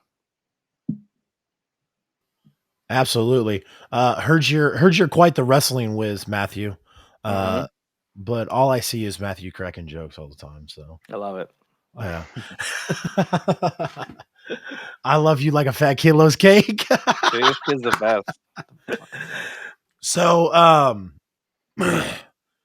so back to what I originally brought up Impact for. Santino Marella came out at the end of Hard to Kill. And I knew something was up because he copyrighted Santino Marella. Yeah, he Because bought the name. WWE had let the copyright die. And he is the new director of authority in Impact. His new shirt looks dope too. Does it? It's funny. I don't know how I like it, but interesting thing, isn't his daughter still technically in developmental? In WWE, yeah, in WWE developmental. Yes, she is. Absolutely. I'm a big fan of on-air authority figures, but his on-air authority figures just, I don't know how I feel about it. It's just kind of weird. Yeah, I'm good. It's just kind of weird. Is he doing character? Is he doing comedy or is he like serious? It's more of like it's him trying to be serious in a comedic way. Okay, I'll have to check it out. He's out here trying to make matches, and you know what, Santino Marella. Here I come with my, and he has like his little fucking badge, like his little fucking toy badges that they come, like he's like a detective and shit. And he just whips it out, and he's like, yeah, "I'm gonna make this 6-way match." And it's weird. He's trying to do his WWE Santino Marella character and Impact Authority figure, and it's just kind of weird. Miss me with that shit. I'm cool. Yeah, I'm with you, Mark. I'm all for on-air authority figures. I'm big pro on-air authority figures, and I know a lot of people don't want it, but I think AEW needs an on-air authority figure. That's just me, whatever. But I'm a big on-air authority figure guy. Always love it. Always love the authority and the corporation, the GMs. Sometimes I like it. I'm a big Adam Pearce fan, but Adam Pearce is actually lately Adam Pearce has been kind of. Adam Pearce has been pretty good. He's been pretty good lately. Lately, because I don't like Adam Pearce. I never did. I love Adam. Lately, Adam I like Pearce him. Adam Pearce was a stud. You know, Adam Pearce was a legit booker. Like at one point in time. Yeah, he was legit booking ROH. Yeah, really. And like Adam Pearce was a legit badass on the independent wrestling scene. That's one of my goals this year, guys. In 2023, I want to check out the independent scene here in Chicago. So I told you, man. You let Delirious. me know, and I'll come. Delirious was a booker of ROH for a while too. As soon as my house situation's done, once I get into the new house and everything, I'm gonna have more free time and I'm gonna check it out. So Yep, definitely. if you're willing to come up, man, you definitely got a place to Oh, stay. hell yeah. So yeah. Hell yes. Yeah. All right, so I think that covers the Santino Marella thing. I think the last subject on our docket, guys, is Mark, I saw you had this on there, so I wanted to take an opportunity. ABJ and I both talked about it on the AW Dynamite post show when ABJ jumped on. Top Flight beating the Young Bucks clean Shocker to me on and AEW. awesome. Yeah. So I like I said, I wanted to give you an opportunity to kind of go over this with us. And I don't want to take too much time, and I know you guys talked about the Dynamite post show. I just wanted to point out that it's just We I actually think watched it live. oh yeah, that's right, we did, my guy. We did. I completely forgot about that. I thought I was gonna Go say, ahead. I felt like you and I was like, why do I feel like ABJ and I spent more time together than just ABJ coming on the post show? And then I was like, that's right. So for the people who are here, ABJ just started his own live watch-alongs. So I told everyone I'm going to be as consistent as I possibly can for Monday, Tuesday, Wednesdays. Thursdays we usually record. The reason we didn't record this Thursday, and Friday is Brian wanted to, but I felt like it wasn't the good move to do it. Brian just lost his pup. He had to put his dog down, and his dog was getting up pretty old, and he would have done it, no problem, no questions. But I just said I'm going to give him a couple days, and we'll come back at it next week. But so Friday might not be a thing. I may go live tomorrow afternoon and just kind of watch everything I missed throughout the week and just kind of hang out on the stream. And if you guys want to jump in and watch it with me, you can, and we'll talk about it. But yeah, so anytime that Raw, SmackDown, or I'm sorry, Raw, AEW, or NXT is live, head over to the YouTube channel or YouTube or Twitch and come watch along with me. Yeah. So back to the match. I thought this was a big W for AEW. Help a young tag team, get their flowers, so to speak, because they've been that Top Flight has had such bad luck with the injuries. They haven't been able to go off, and they're so talented. And for the Bucks, everyone's saying that they booked themselves to win. For them to let them go over and go over them on clean, Absolutely. I thought that was a fantastic W for AEW. Yeah, Now, I agree. This is where your trios title is kind of important because they are getting themselves away from the tag team side of thing, and they are pushing and building new tag team talent. That's great. Absolutely. But that also leads into my fail of the week. How do you not come out with your titles? Because it's not a trio. It's not a trios match. Doesn't matter. Do champions come out in tag team when the United States champion is booked in a tag team match? He doesn't come out with his United States title because it's not a United States championship match. That's a singles match. But if you have a trios championship and a tag team comes out with the trios championships, it doesn't look cool. Dude, so what I'm saying is if a US champion is in a tag match and he doesn't come out with his title, come on. You can't say representing 2/3 of AEW's trios championships. That is a fail to me. You can't say, because it's not a trios match. You're right, it's not a trios match. But guess what? Other singles championships are booked in tag team matches, and they come out with their belts, and it's not a singles match. It's the same difference. For a guy with really pretty white cabinets, you sure do bitch a lot. Okay, I'm sorry. You want me to just be like, great job? Also, put your pants away after you wash them. You're fucking sad. Yeah. What the fuck are they doing on your counter? What are you talking about? What are you looking at? I'm just kidding. In your disc drainer, the pan. They're drying, dog. I know, we're just giving you shit. They're drying, but that's a fail to me, dude. I'm like, I agree. I mean, it's a nitpick of mine, but I mean, I wouldn't be like it's a fail. Like it's a fail. It's a fail. You just spent maybe 7 visually weeks shoving that title down. I'm just trying to think. Maybe visually, Tony Khan's like, "Hey, leave the titles back here," because if you go out there with the titles and then you're already taking the loss. But if you take the loss and you're carrying the straps, I don't want to diminish the trios too much. I understand that logic, but that's also they did their job and they're putting over Top Flight, which was great. And why not be like, and they just beat 2/3 of the fucking trios tag team champions and former AEW tag team champions. That's amazing. Mm-hmm. And you got this hardware that you took 7 matches to fucking get, put it on TV. Yeah, that's all I'm saying. I agree. I agree that they should have came out with them, but I mean, like I said, I I'm think not it gonna was harp stupid. on it, That was a fail. but I thought it was great for Top Flight. I think it's very I thought that I thought Top Flight was done because of Darius Martin's injury prone.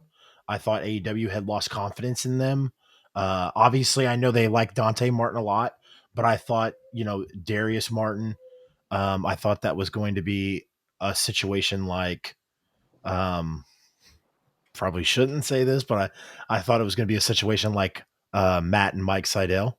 Um, you know, obviously Matt Seidel is very well respected and very well received in the community, and his brother not so much.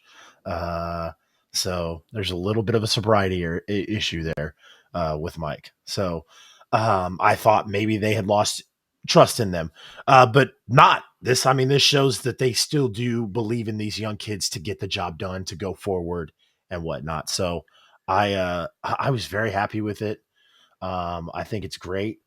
Um, do you think that we get a feud with Top Flight and the Bucks, and maybe Top Flight goes and finds a third person and challenges the No, No, I Elite I think think People? I think Top Flight solidified themselves as a top tag team contending team, and I think now they enter say like, yeah, we just beat former champions. Now give us title shots. agreed. I think that's the case too. I think this starts a decent push for them. Hopefully they can stay healthy this year, and we'll see where they go. Absolutely, absolutely, gentlemen. I think that's gonna do it for this week, guys. We're I have gonna do one our thing. bad booking. One Bad thing, booking of the week. bro. People, give NXT a shot. I watched it again. Did I just NXT is freeze? good. No, I think my No, you're computer just good. froze. no, you're We My see whole good. you. We my see whole You're you. screen good, You're, man. just froze. you're good. All right, I'm We good. hear I'm you. back. Everything. We hear everything. NXT, We're dude, good. give it a shot. It's good, man. It's fun. It's a good watch. Stratton's back. They're starting to put her in storylines. The women's division is a lot of fun to watch. Check it out. Don't quit on NXT. Keep up with it. I think there's a lot of good stuff to keep going off with there. And Connect to people through wrestling. Appreciate you joining. yeah, good. Thanks, man. But honestly, open your Tuesdays up. If you can open up a Tuesday or add it to your watch along sometime during the week. NXT is not a throwaway show. No, by all means, NXT's no. NXT's really solid. I watch it every week. Yep. Yep. Yeah, I'll throw since ABJ brought it up. I'll throw a bonus at you here, Mark, and we'll touch on this for a little bit. Um, Grayson Waller, is he the next NXT champ? Man, yeah, I think so. I thought he was gonna win. When they had the title shot. What was it? New Year's Evil. Is that what it's called? Yep. Yeah, New Year's Evil. I really thought he was going to win that night, and I think he does win when they have the rematch. I think Grayson. I'm really high on Grayson Waller. He's one of my favorites in NXT. The guy's got it. He's great in the ring. He's great on the mic. He's a great heel. I think he's the one. I think he's the most logical one on NXT right now, currently, who has the Yep. most heat and that could take it from Braun. I think it's time for Braun to relinquish the belt, in my opinion. Braun needs to see what we can do, without the title belt and see what he can do there. That's my opinion, though. But Grayson So Waller, I think we need to see what he can do as well. minus last year, because last year didn't have any Vince present or didn't have any Triple H presence in it whatsoever.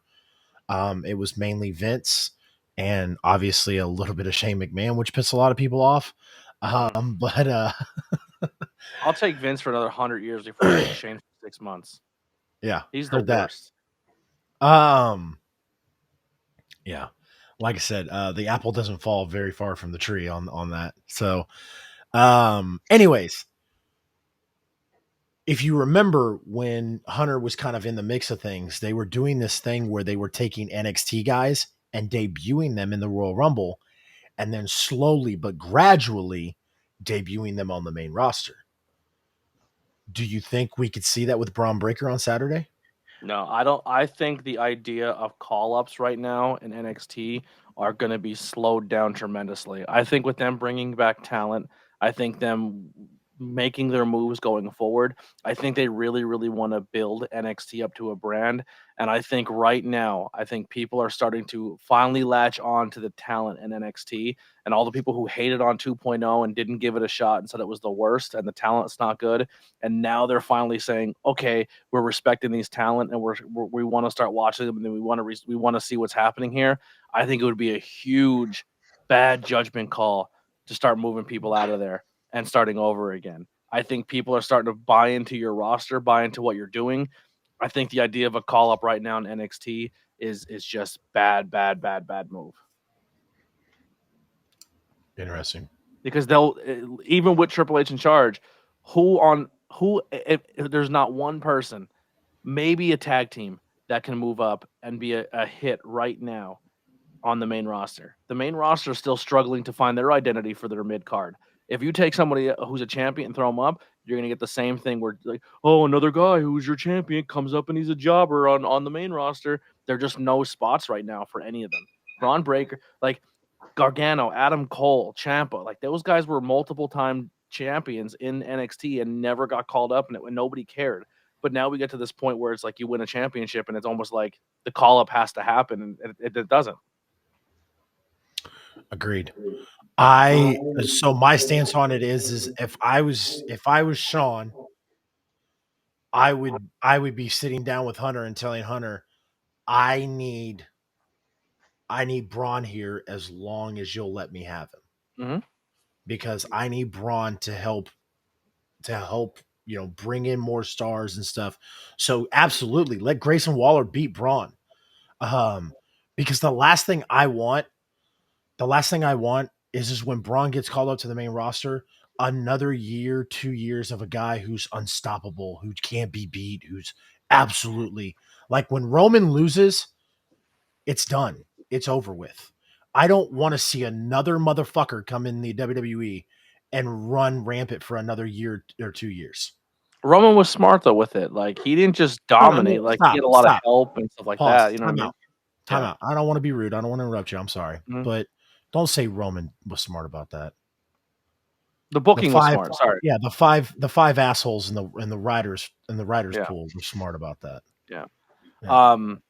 What I want to say something about your NXT thing too. I think honestly, I think Braun in the chase is a good move right now in NXT too. If he I loses think and then so. the money's in the chase, you know. And I think that was a very smart idea that they did last year. I think it was I don't know if that was a Hunter or I mean not a Hunter, but I don't know if that was a Vince or a Bruce idea, but I thought that was very good and I'll give props to one of those two assholes. Like when they had Braun lose to Dolph Ziggler Dolph Ziggler. and then they let Braun chase him for a little bit and then let Braun win the title back on Raw for the whole world to see. So because they knew when they took black and gold away from people, people stopped watching NXT. So that was a great idea to get Braun on the main show and to let him win that championship because then people were like, damn, that's Braun Breaker. That's Rick I, Steiner's son. Like, I'm terrible with names, but that one girl they showcased in the women's Rumble match, like the women's Battle Royal, and then had her have a one-on-one match against Alba Fire. The female Kofi girl or whatever that they're called. Oh yeah, I know who you're talking about. I She has a forgot her good name. look. Yeah. She's like a super. She's like Kofi Kingston meets Chris Statlander. Yeah, Yep. yeah. She Yeah.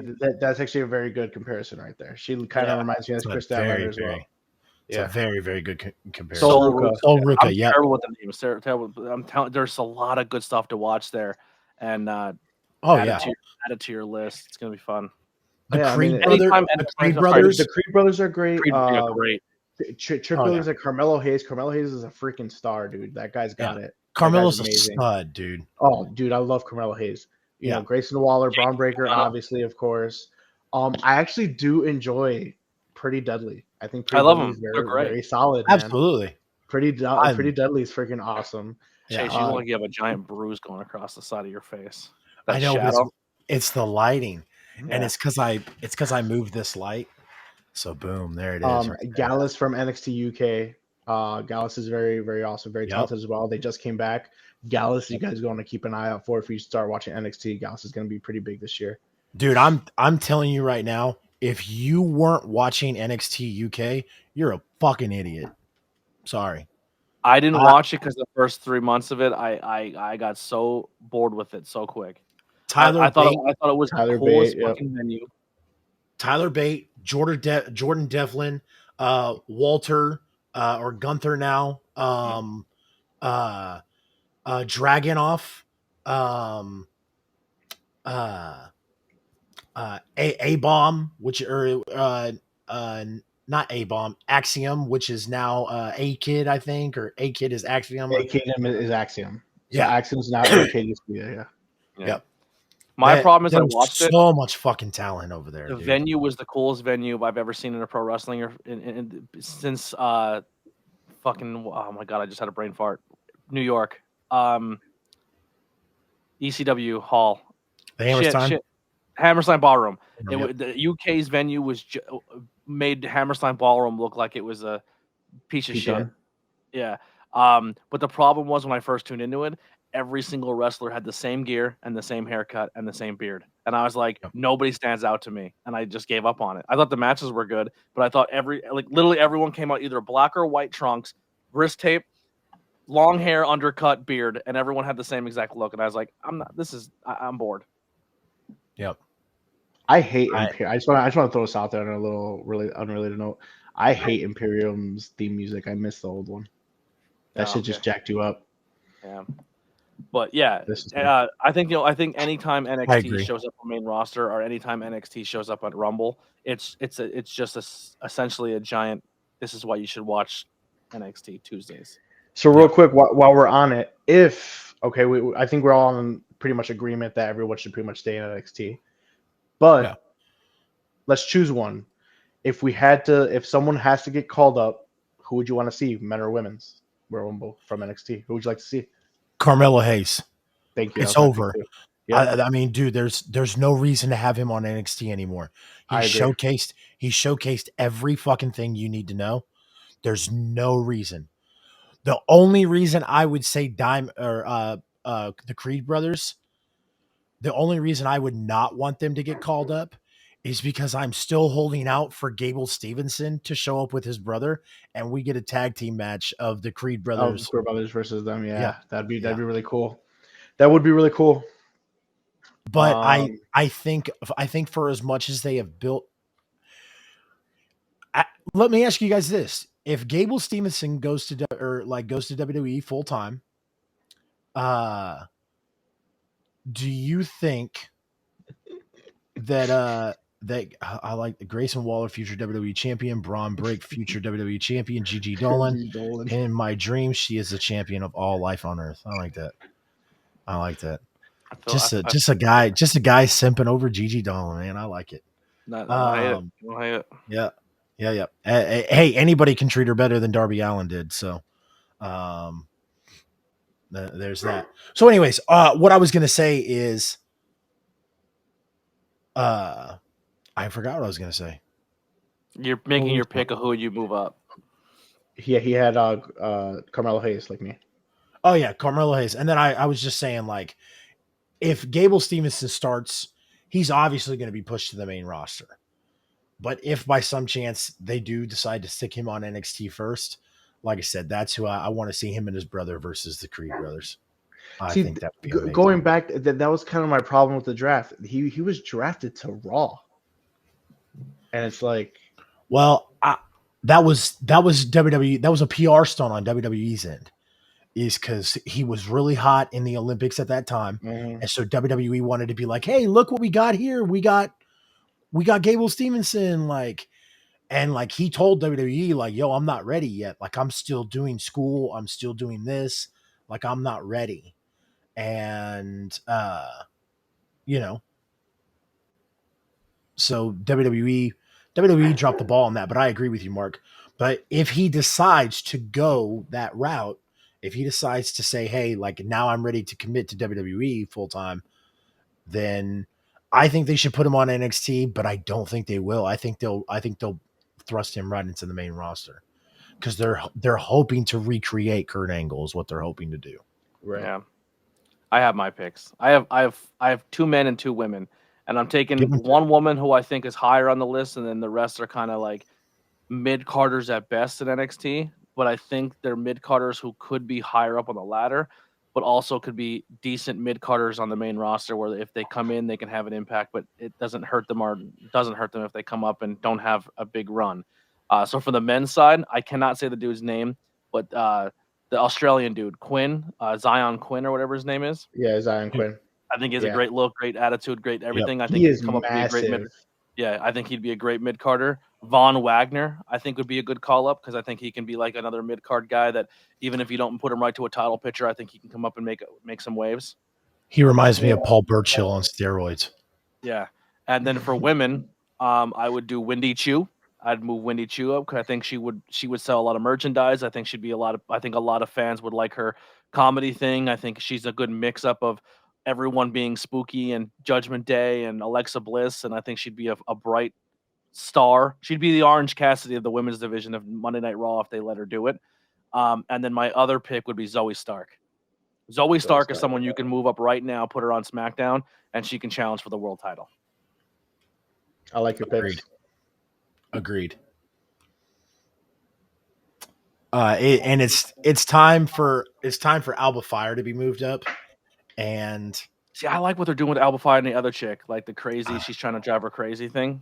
I'm into it. Yeah, I'm into it too. The only thing is, if you look at the thumbnail or the photo they use for Thea Hall on NXT, and like they use her, it doesn't look anything like her when you see her on screen. Yeah, it's almost like it's like two different people. Savage, you're joking, right? You mean like released onto the main roster. You don't mean like released from the company. Yeah, that's a you're crazy out of take. Yeah, you're out of your mind. She's good. She has talent. Listen, I would drop Alba Fire off of TV yeah, no, you're nuts, Savage. Anyways, she's better in ring than Gigi Dolan by a long shot. And Kaylee's fantastic. So, and that's what I would do is I would introduce her in the Royal Rumble. I would have her debut or come out in the Royal Rumble as Kaylee Ray, and have her debut on the main roster as Kaylee Ray. Drop this Alba Fire shit. I would love that. Yeah, they can't have anyone move up to the main roster who's dark and spooky. It's just too much. There is too much. I mean, that seems to be actually a trend across pro wrestling right now. Is everyone doing these dark, spooky gimmicks or? Yeah, Tiffany Stratton right now is going to get a rocket on her because Tiffany Stratton's going to be the next Mandy Rose. They're going to be like, oh, here's a pretty blonde that we can over sexualize. Tiffany Stratton, step right up. That we had get an enhancement. So, yeah, no, I absolutely agree. Yeah, I'm glad. She also is very good in the ring. Stratton is very good in the ring too. She's very athletic. Man, dude, I'm super glad we did that. I'm super glad you brought that up, ABJ, because I was ready to end the show without it because I didn't think anybody was into talking NXT that much. So. I love it, man. I'm having a great time. I watch it every week. I watch it every week. Well, I know you do. Yeah. I figured it was just like, how, ABJ and I are with the indies, I figured that was the same thing. I didn't know ABJ was into watching. I knew like ABJ saw the potential in NXT 2 or NXT. I just didn't know you watched it every week. ABJ is all I'm saying. Yeah, I watched it. I think I started watching it with you guys, where I told you like I'm gonna start watching everything for this show, and then I watched it the next week, and then when I started doing my live streams, I was like I stuck with it. I enjoy it. I actually look forward to Tuesdays. Cool. Awesome. Well, Chase, we cannot wrap up the show without giving our Royal Rumble predictions. That's fine. We'll do Royal Rumble. We'll do Royal Rumble predictions. We'll do Royal Rumble predictions, and then we'll do bad bookings, and then we'll close out, guys. Yep. Sounds good. All right. So, Mark, who is your Royal Rumble prediction? I'm going Cody Rhodes, which is probably the obvious choice, and Alexa Bliss. I'm in the same ballpark. They're my two picks as well. Yep. Don't like the women's pick. I think they need to get Alexa Bliss over to SmackDown. SmackDown needs help right now. And I think it's a way to get somebody off Raw to SmackDown because there's nobody over there to challenge for the title. Yep. I'm going to go Seth Rollins and Cody Rhodes. Double elimination. Oh, double elimination. I like it. Both feet hit the floor. I like it, but go on. Finish your picks. I'm sorry. I'm both feet hit. Seth and Cody, and then for women, I am going to go Raquel Gonzalez or whatever she's going by now. That's a good pick. Rodriguez. Raquel Rodriguez. Yeah. I think Rhea not winning it. I think Rhea's not winning because I think she's gonna be. I think she has other. They think they have other plans for her at Mania that don't involve title. Yep.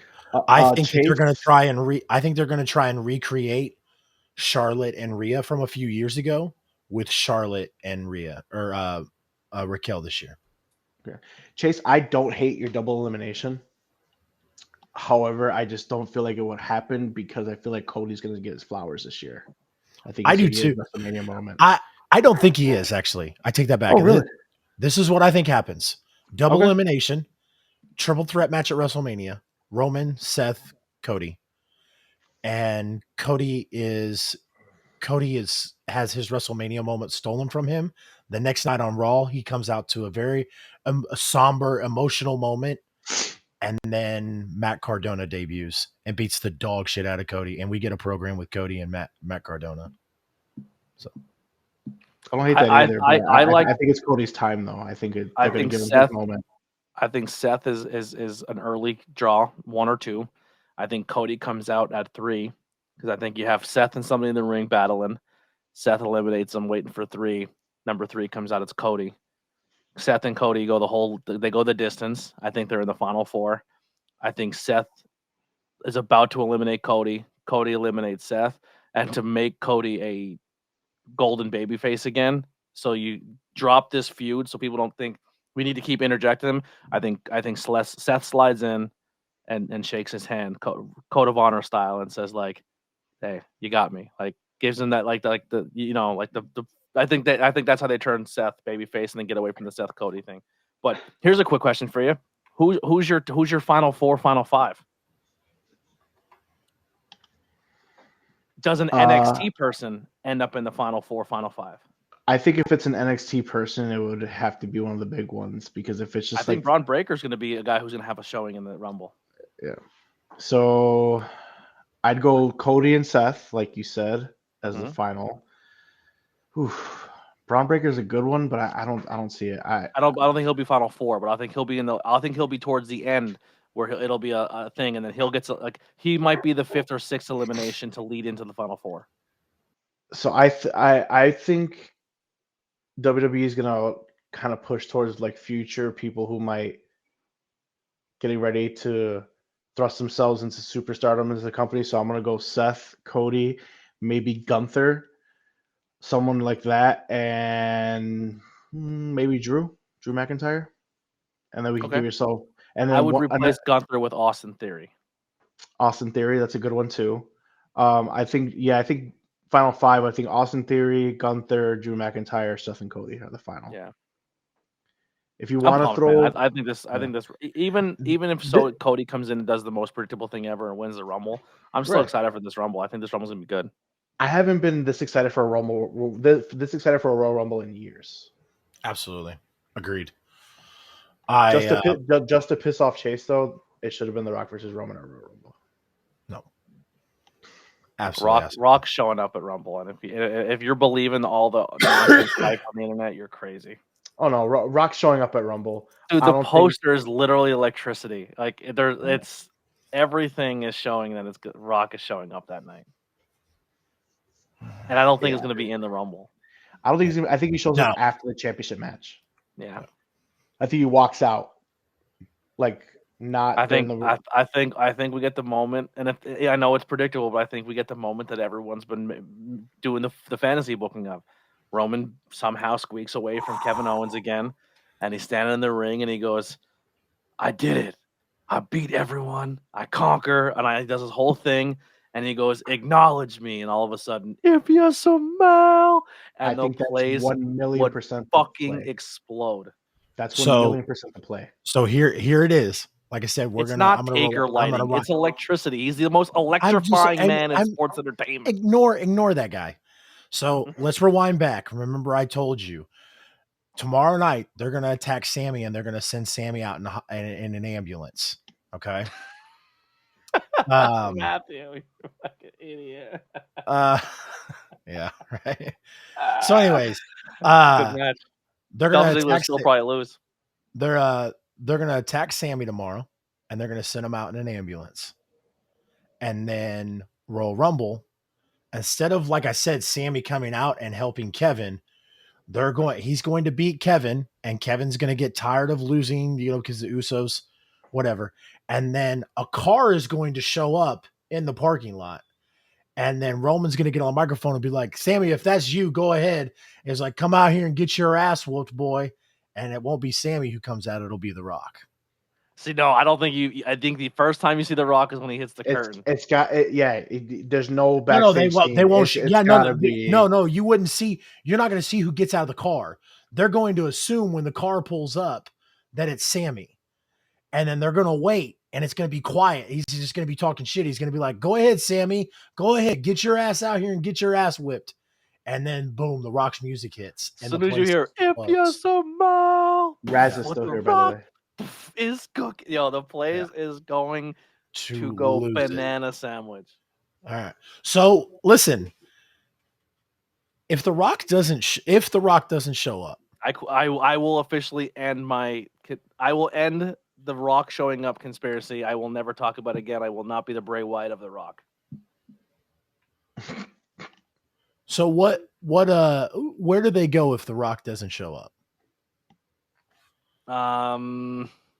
Cody Roman, night 1. That's all I can really think of, to be honest with you. And then we'll have to see what they do at Elimination Chamber. I think if The Rock doesn't show up, yeah, it's Cody Roman night 2, and then they'll have the women's championship match to close on night 1. Yep, agreed. Roman won't do double duty at WrestleMania if there's no Rock. All right, guys, bad booking of the week. Don't hate me. The Fiend shit. The Fiend, Firefly Funhouse, Bray Wyatt, insert name here. I don't care. Okay. Santino Marella as the... You son of a bitch. You son of a bitch. But my honorable mention is still the fucking trios fail, but I guess that's nitpicking. But yeah, I'm going Santino Marella. It's cool to see him. I mean, if he would have just done a one-off, that would have been cool. But for him to be the on-air authority figure for the next couple months, the character is just weird. It's just a weird him trying to be the Santino Marella character in an authority figure. It's just weird. Yeah, I agree. Alex, don't make me change my pick because that's really close too.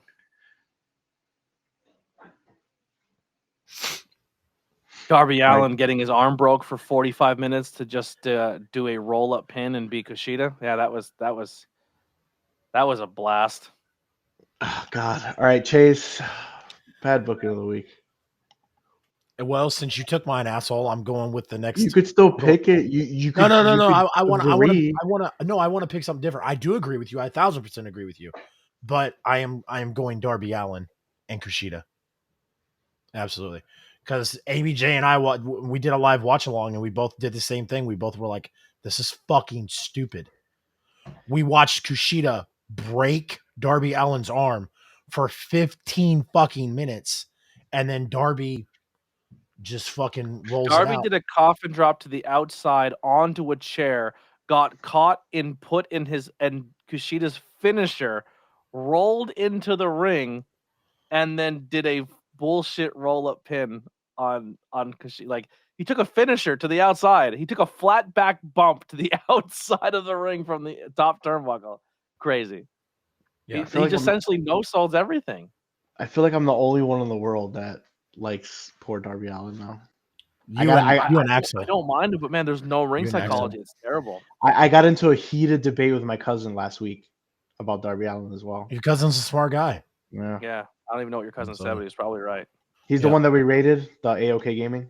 Yep. Yeah, that's him. Yep. Yeah. What was his argument? Same thing in ABJ. He's like at first he loved him, and now it's just like every time he sees him wrestle, he gets his ass beat for 20 minutes, and then he pulls off a random win. Yep. He Love that he guy. says, my cousin, follow him, Yeah. AOK Gaming on Does he Twitch. want to be a co-host in Bad Booking? He doesn't watch wrestling enough for that to be Oh good. my God. Look at my guy Jacobite Games with the raid with 32 viewers. So he rated you? Oh my God. Yeah, he definitely rated you. I don't have any viewers. Yes, yes. Love What's that. up, guys? Thanks for the raid, guys. Dude, we always get rated towards Absolutely. the end of our show too. I know. Sup, media? Ho Well, they're are here. you? I They're am a here just in ho. time for our plugs. Absolutely, guys. So for those joining from Jacobite, Thank we you. appreciate you guys joining us. This is Bad Booking. We go live every Sunday night at 9 p.m. Central Time, sometimes 9:30 p.m. Central Time, sometimes 10 p.m. Central Time. We play it by ear. The best way to find out what time it's going to be actually is to follow us on social media, and you can see the social media tags right there. Yep. You guys, and we will post when we go. Jacobite says, "Let's go, brother. Hope your show was fucking awesome as it usually is. I hope your show was awesome. I'll be tuning in tomorrow night, where Jacobite runs an EFED 3 nights a week called PEW, and your boy Chaos Chase with Matt Ward Games is the tag team champions on Monday nights. So I always tune in Monday nights to watch Chaos Chase whoop ass.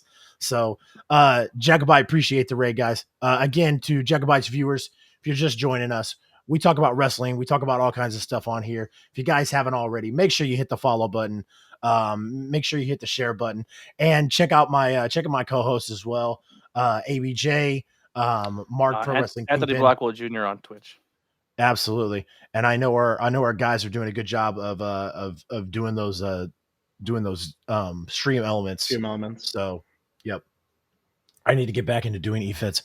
Ooh, Gears used to do EFEDs. I like that. Gears, we'll have to talk about that, man. I love going down a rabbit hole. Josh and I think Josh still does EFEDs. No lie, 34-year-old man, 35-year-old man, and he still does EFEDs. But That checks out. yeah. So why everybody is here, I'll start with Mark. Mark, why don't you tell everybody where they can find you on social media, my friend? TikTok, Twitter, Twitch, and now YouTube pro_wrestling_Kingpin. We'll be doing shows with my guys, Bad Bookings. I'll be doing live card openings, and we pulled this bad boy today, Braun Breaker rookie card, and there'll be much more content moving forward this year. ABJ? Anthony Blackwell Jr. Pretty much anywhere you find social media. Like I said, I am trying to get that affiliate status on Twitch. I have the followers, I have the watch time. I just don't have the people watching time. I guess whatever the hell it's called. I'm still figuring it out. Also over on YouTube. My goal by the end of the month is to hit 500 subscribers. I'm currently sitting at I think like 472. So I'm very, very close to that 500 mark. So if you guys can help me out over there on YouTube, Anthony Blackwell Jr. I am live usually every Monday, Tuesday, and Wednesday night doing live watch-alongs of Ross, NXT, and Dynamite. Fridays are up in the air depending if I want to go out and drink at a bar or stay home and watch wrestling. I also do video game streams as well as a podcast. Every Tuesday, I interview people in the independent wrestling space, whether it be music, business, artists, or professional wrestlers. Spoiler alert, it's a lot of professional wrestlers because I do commentary and I meet a lot of people. So, like I said, always doing content, have a lot more coming to the channel on YouTube and Twitch very soon. Will it be dive bar and brewery reviews, as well as pop culture reviews, movies, music, video games, comic books, horror movies. It's all coming soon. So there's a lot coming to the channel, and the content is going to be flowing very, very soon. Absolutely. And guys, real quick, Father V says thoughts on Ric Flair spiraling out of control on Twitter, talking all the BS. I have no idea. Is that breaking news? Isn't that every week? Yeah, I have no idea. It's literally all the time. I stopped paying attention to Ric Flair a long time ago, and I watched Ric Flair's last match, the event, but I didn't watch Ric Flair's last match. So I watched every other match on that card, but his last match. So He Has is anybody watched turning. the Ric Flair thing on Peacock yet? Yeah, No, it's a puff piece. it's a puff Yeah. piece. I'm not fucking watching that. Hmm. So, Hunter put that out. Hunter put that out to get Ric Flair back in the good graces of the WWE universe. If anything, it shows that the only thing that it didn't do for him is he's literally like like he literally, this is one of the scenes, he's like, Charlotte Flair's out there wrestling for the biggest match of her career, and she's doing great things, and I'm out there drunk as shit. Woo! Like, just he doesn't care about anybody but himself. He just doesn't. He's like, I walked into rehab. Triple H said if I don't show up on rehab, that I'm not going to be part of the WWE no more. I went into rehab, walked across the street, and put my token on the bar and bought a shot. Woo! Like he was just like no regard. He just glorifying his lifestyle and like the fact that that's like. He's essentially like that frat boy that like everyone's like, yeah, let's keep feeding him shots. It's funny, and then he dies of like alcohol poisoning. Everyone's like, oh, bummer. We should stop doing that. It's like no, you were the ones feeding him the booze. You know what I mean? Like, I don't know. It's if anything, it showed me is like everyone talks about how Charlotte's having everything handed to her, and this girl is out here just trying to live on her brother's legacy because her father's not doing anything to carry on the name in a good way, and she's out there trying to make the Flair name positive again for the sake of her and her brother, and he's out here just trashing it. And everyone thinks she just having everything handed to her, and she's out there working her balls off for a good cause. She's not carrying the Flair name for her dad at this point. She's carrying it for her brother and her, and he's out here just disgracing it, just pissing on it. Yeah. I agree. So guys, appreciate you guys joining us tonight. I do want to take an opportunity to talk about my social medias. My social media tag is right More there. money guys. on spilt liquor than we have ever made in a year, is the quote. Yeah, exactly. I'll spend more money on spilt liquor. Yeah. Anyways, Yep. Guys, my social media tag is right there at CR Media 1988. You guys can find me on all forms of social media: Facebook, Instagram, Twitter, TikTok, Twitch, YouTube, the whole deal. We're doing we do bad booking tonight where we talk about the landscape of professional wrestling. Tomorrow I do the pit stop where I set up for my show on Thursday night, the I-70 hot tag. What we do on the pit stop is we do a watch along of the matches of the guys we're going to be interviewing on the I-70 hot tag. What the I-70 hot tag is me and my friend Josh, we talk about Kansas and Missouri Midwest independent professional wrestling. We always have a wrestler on there to interview. Sometimes we've had big names come through like Brock Anderson from AEW, Josh Alexander, the Impact World Heavyweight Champion, Matt Seidel, formerly known as Evan Bourne, and Angelina Love from TNA. Always a good time on there. We like to have lots of fun. Yes, Matthew Holland calls him Joshy Glasses. I like to call him the real Josh Elliott, whichever name you prefer. But that's what kind we of dope. do. You're covering the Midwest scene, and I'm covering the Northeast scene. Like, we have a nice bit. And then once Mark starts going out and starting getting his life situated, and he's hitting up the Chicago scene, like that's gonna be dope. Yeah, I know, man. Want to. Got a lot going on. I got a lot going on, but I'm getting there. Yeah. And then on Wednesday nights, guys, I go live 15 minutes after AEW Dynamite. Me and Raz Dark Wolf in the chat. We break down the show.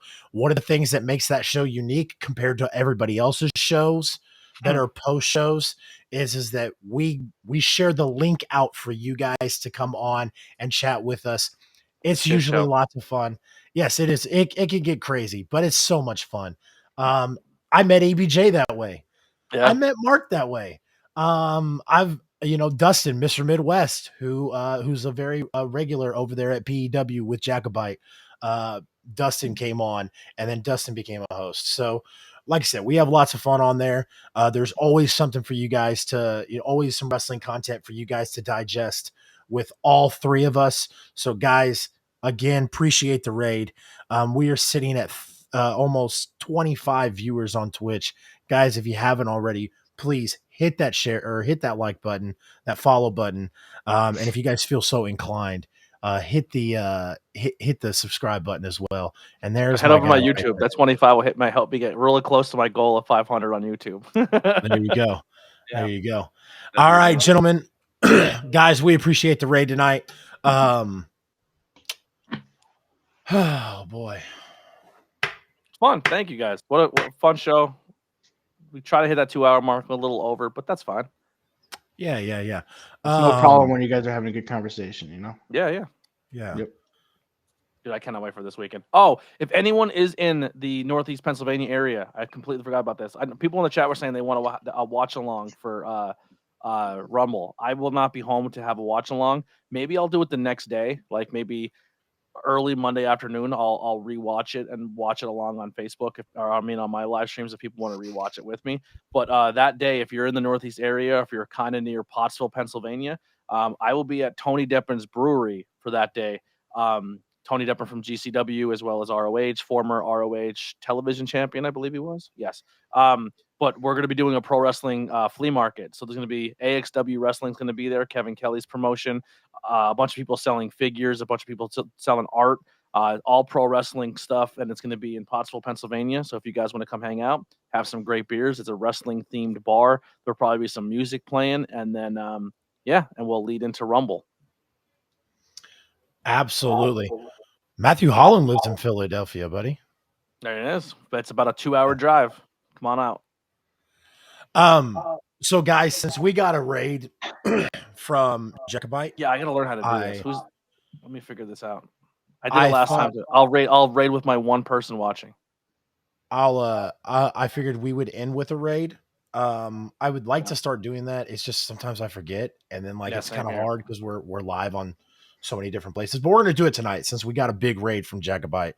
And I want to ask ABJ, is Poor Parenting 101, is that Billy? Poor parenting? Yeah. I don't know. What do you mean? Like his channel? Yeah. Is that his YouTube? No. His channel is the Converse Kid. I don't know if he's live though. Okay. How come Well, I can't see if I go to my channel right now? How come I can't like the people I follow on the bottom? Is it because I'm live? I guess I don't know. I'm new to Twitch, I don't I'm know. in the stream manager. So and then I clicked raid channel. So I don't want to ask you guys. Pollo Del Mar doesn't need the raid, but I would like to pay them back for the raid Absolutely. that they Let's do gave to that. us. Let's Do do it. that. Okay. Do it. So we're gonna do Pollo Del Mar, who is a on-air personality for NWA. They were gracious enough to rate us. What was that, 2 or 3 weeks ago? Yeah. So we're gonna return the favor tonight, guys. Yeah, go ahead, Gohan 1171. Absolutely. But that's how we're gonna end the show tonight, guys. If you guys are hanging out on Facebook or on YouTube, the stream will end. But yes, we're gonna go raid Pollo Del Mar from NWA. Like I said, they did us a solid a few weeks ago, so I want to return the favor. So before we close out, again, Jacobite, love you, my dude. Appreciate the raid. I will talk to you tomorrow night. Guys, make sure you join the Discord. The link is in there. My guy Scott just did that in there. We're on our way to 50 members. I think ABJ is on his way to 100 members. We kind of do coincides. We're doing a lot. We're doing a watch along. If you're a subscriber to the Twitch, we're going to be doing the Royal Rumble inside the Discord. And then also other live events are in the Discord if you're a subscriber as well. So like I said, trying to get that built up on our way to 50 members. So make sure you check out that link. Make sure you follow all three of these guys right here on screen on social media. If you guys are fans of professional wrestling, you guys are going to want to. You're not going to get much better content from anybody else other than ABJ, who does a lot of great pro wrestling content, myself, who does a lot of great wrestling content, and then Mark, Pro Wrestling Kingpin, who's the kingpin of doing pro wrestling content. So Right. make sure you check that shit out. So hey, don't sell yourself short, my guy. Your TikTok videos are the shit. So make sure you follow my guy Mark on TikTok. Other than that, guys, we appreciate you guys so much for joining with us. We're all gonna say goodbye, good night, and then we are going to go check out Pollo Del Mar. Appreciate y'all.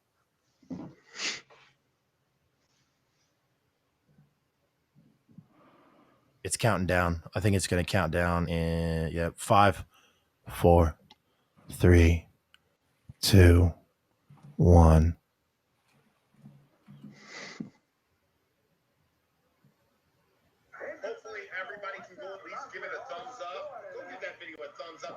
I'm already in there. I'm talkative. All right, let's end the stream so I can go watch some Polo Demo. Now I'm hooked. All right.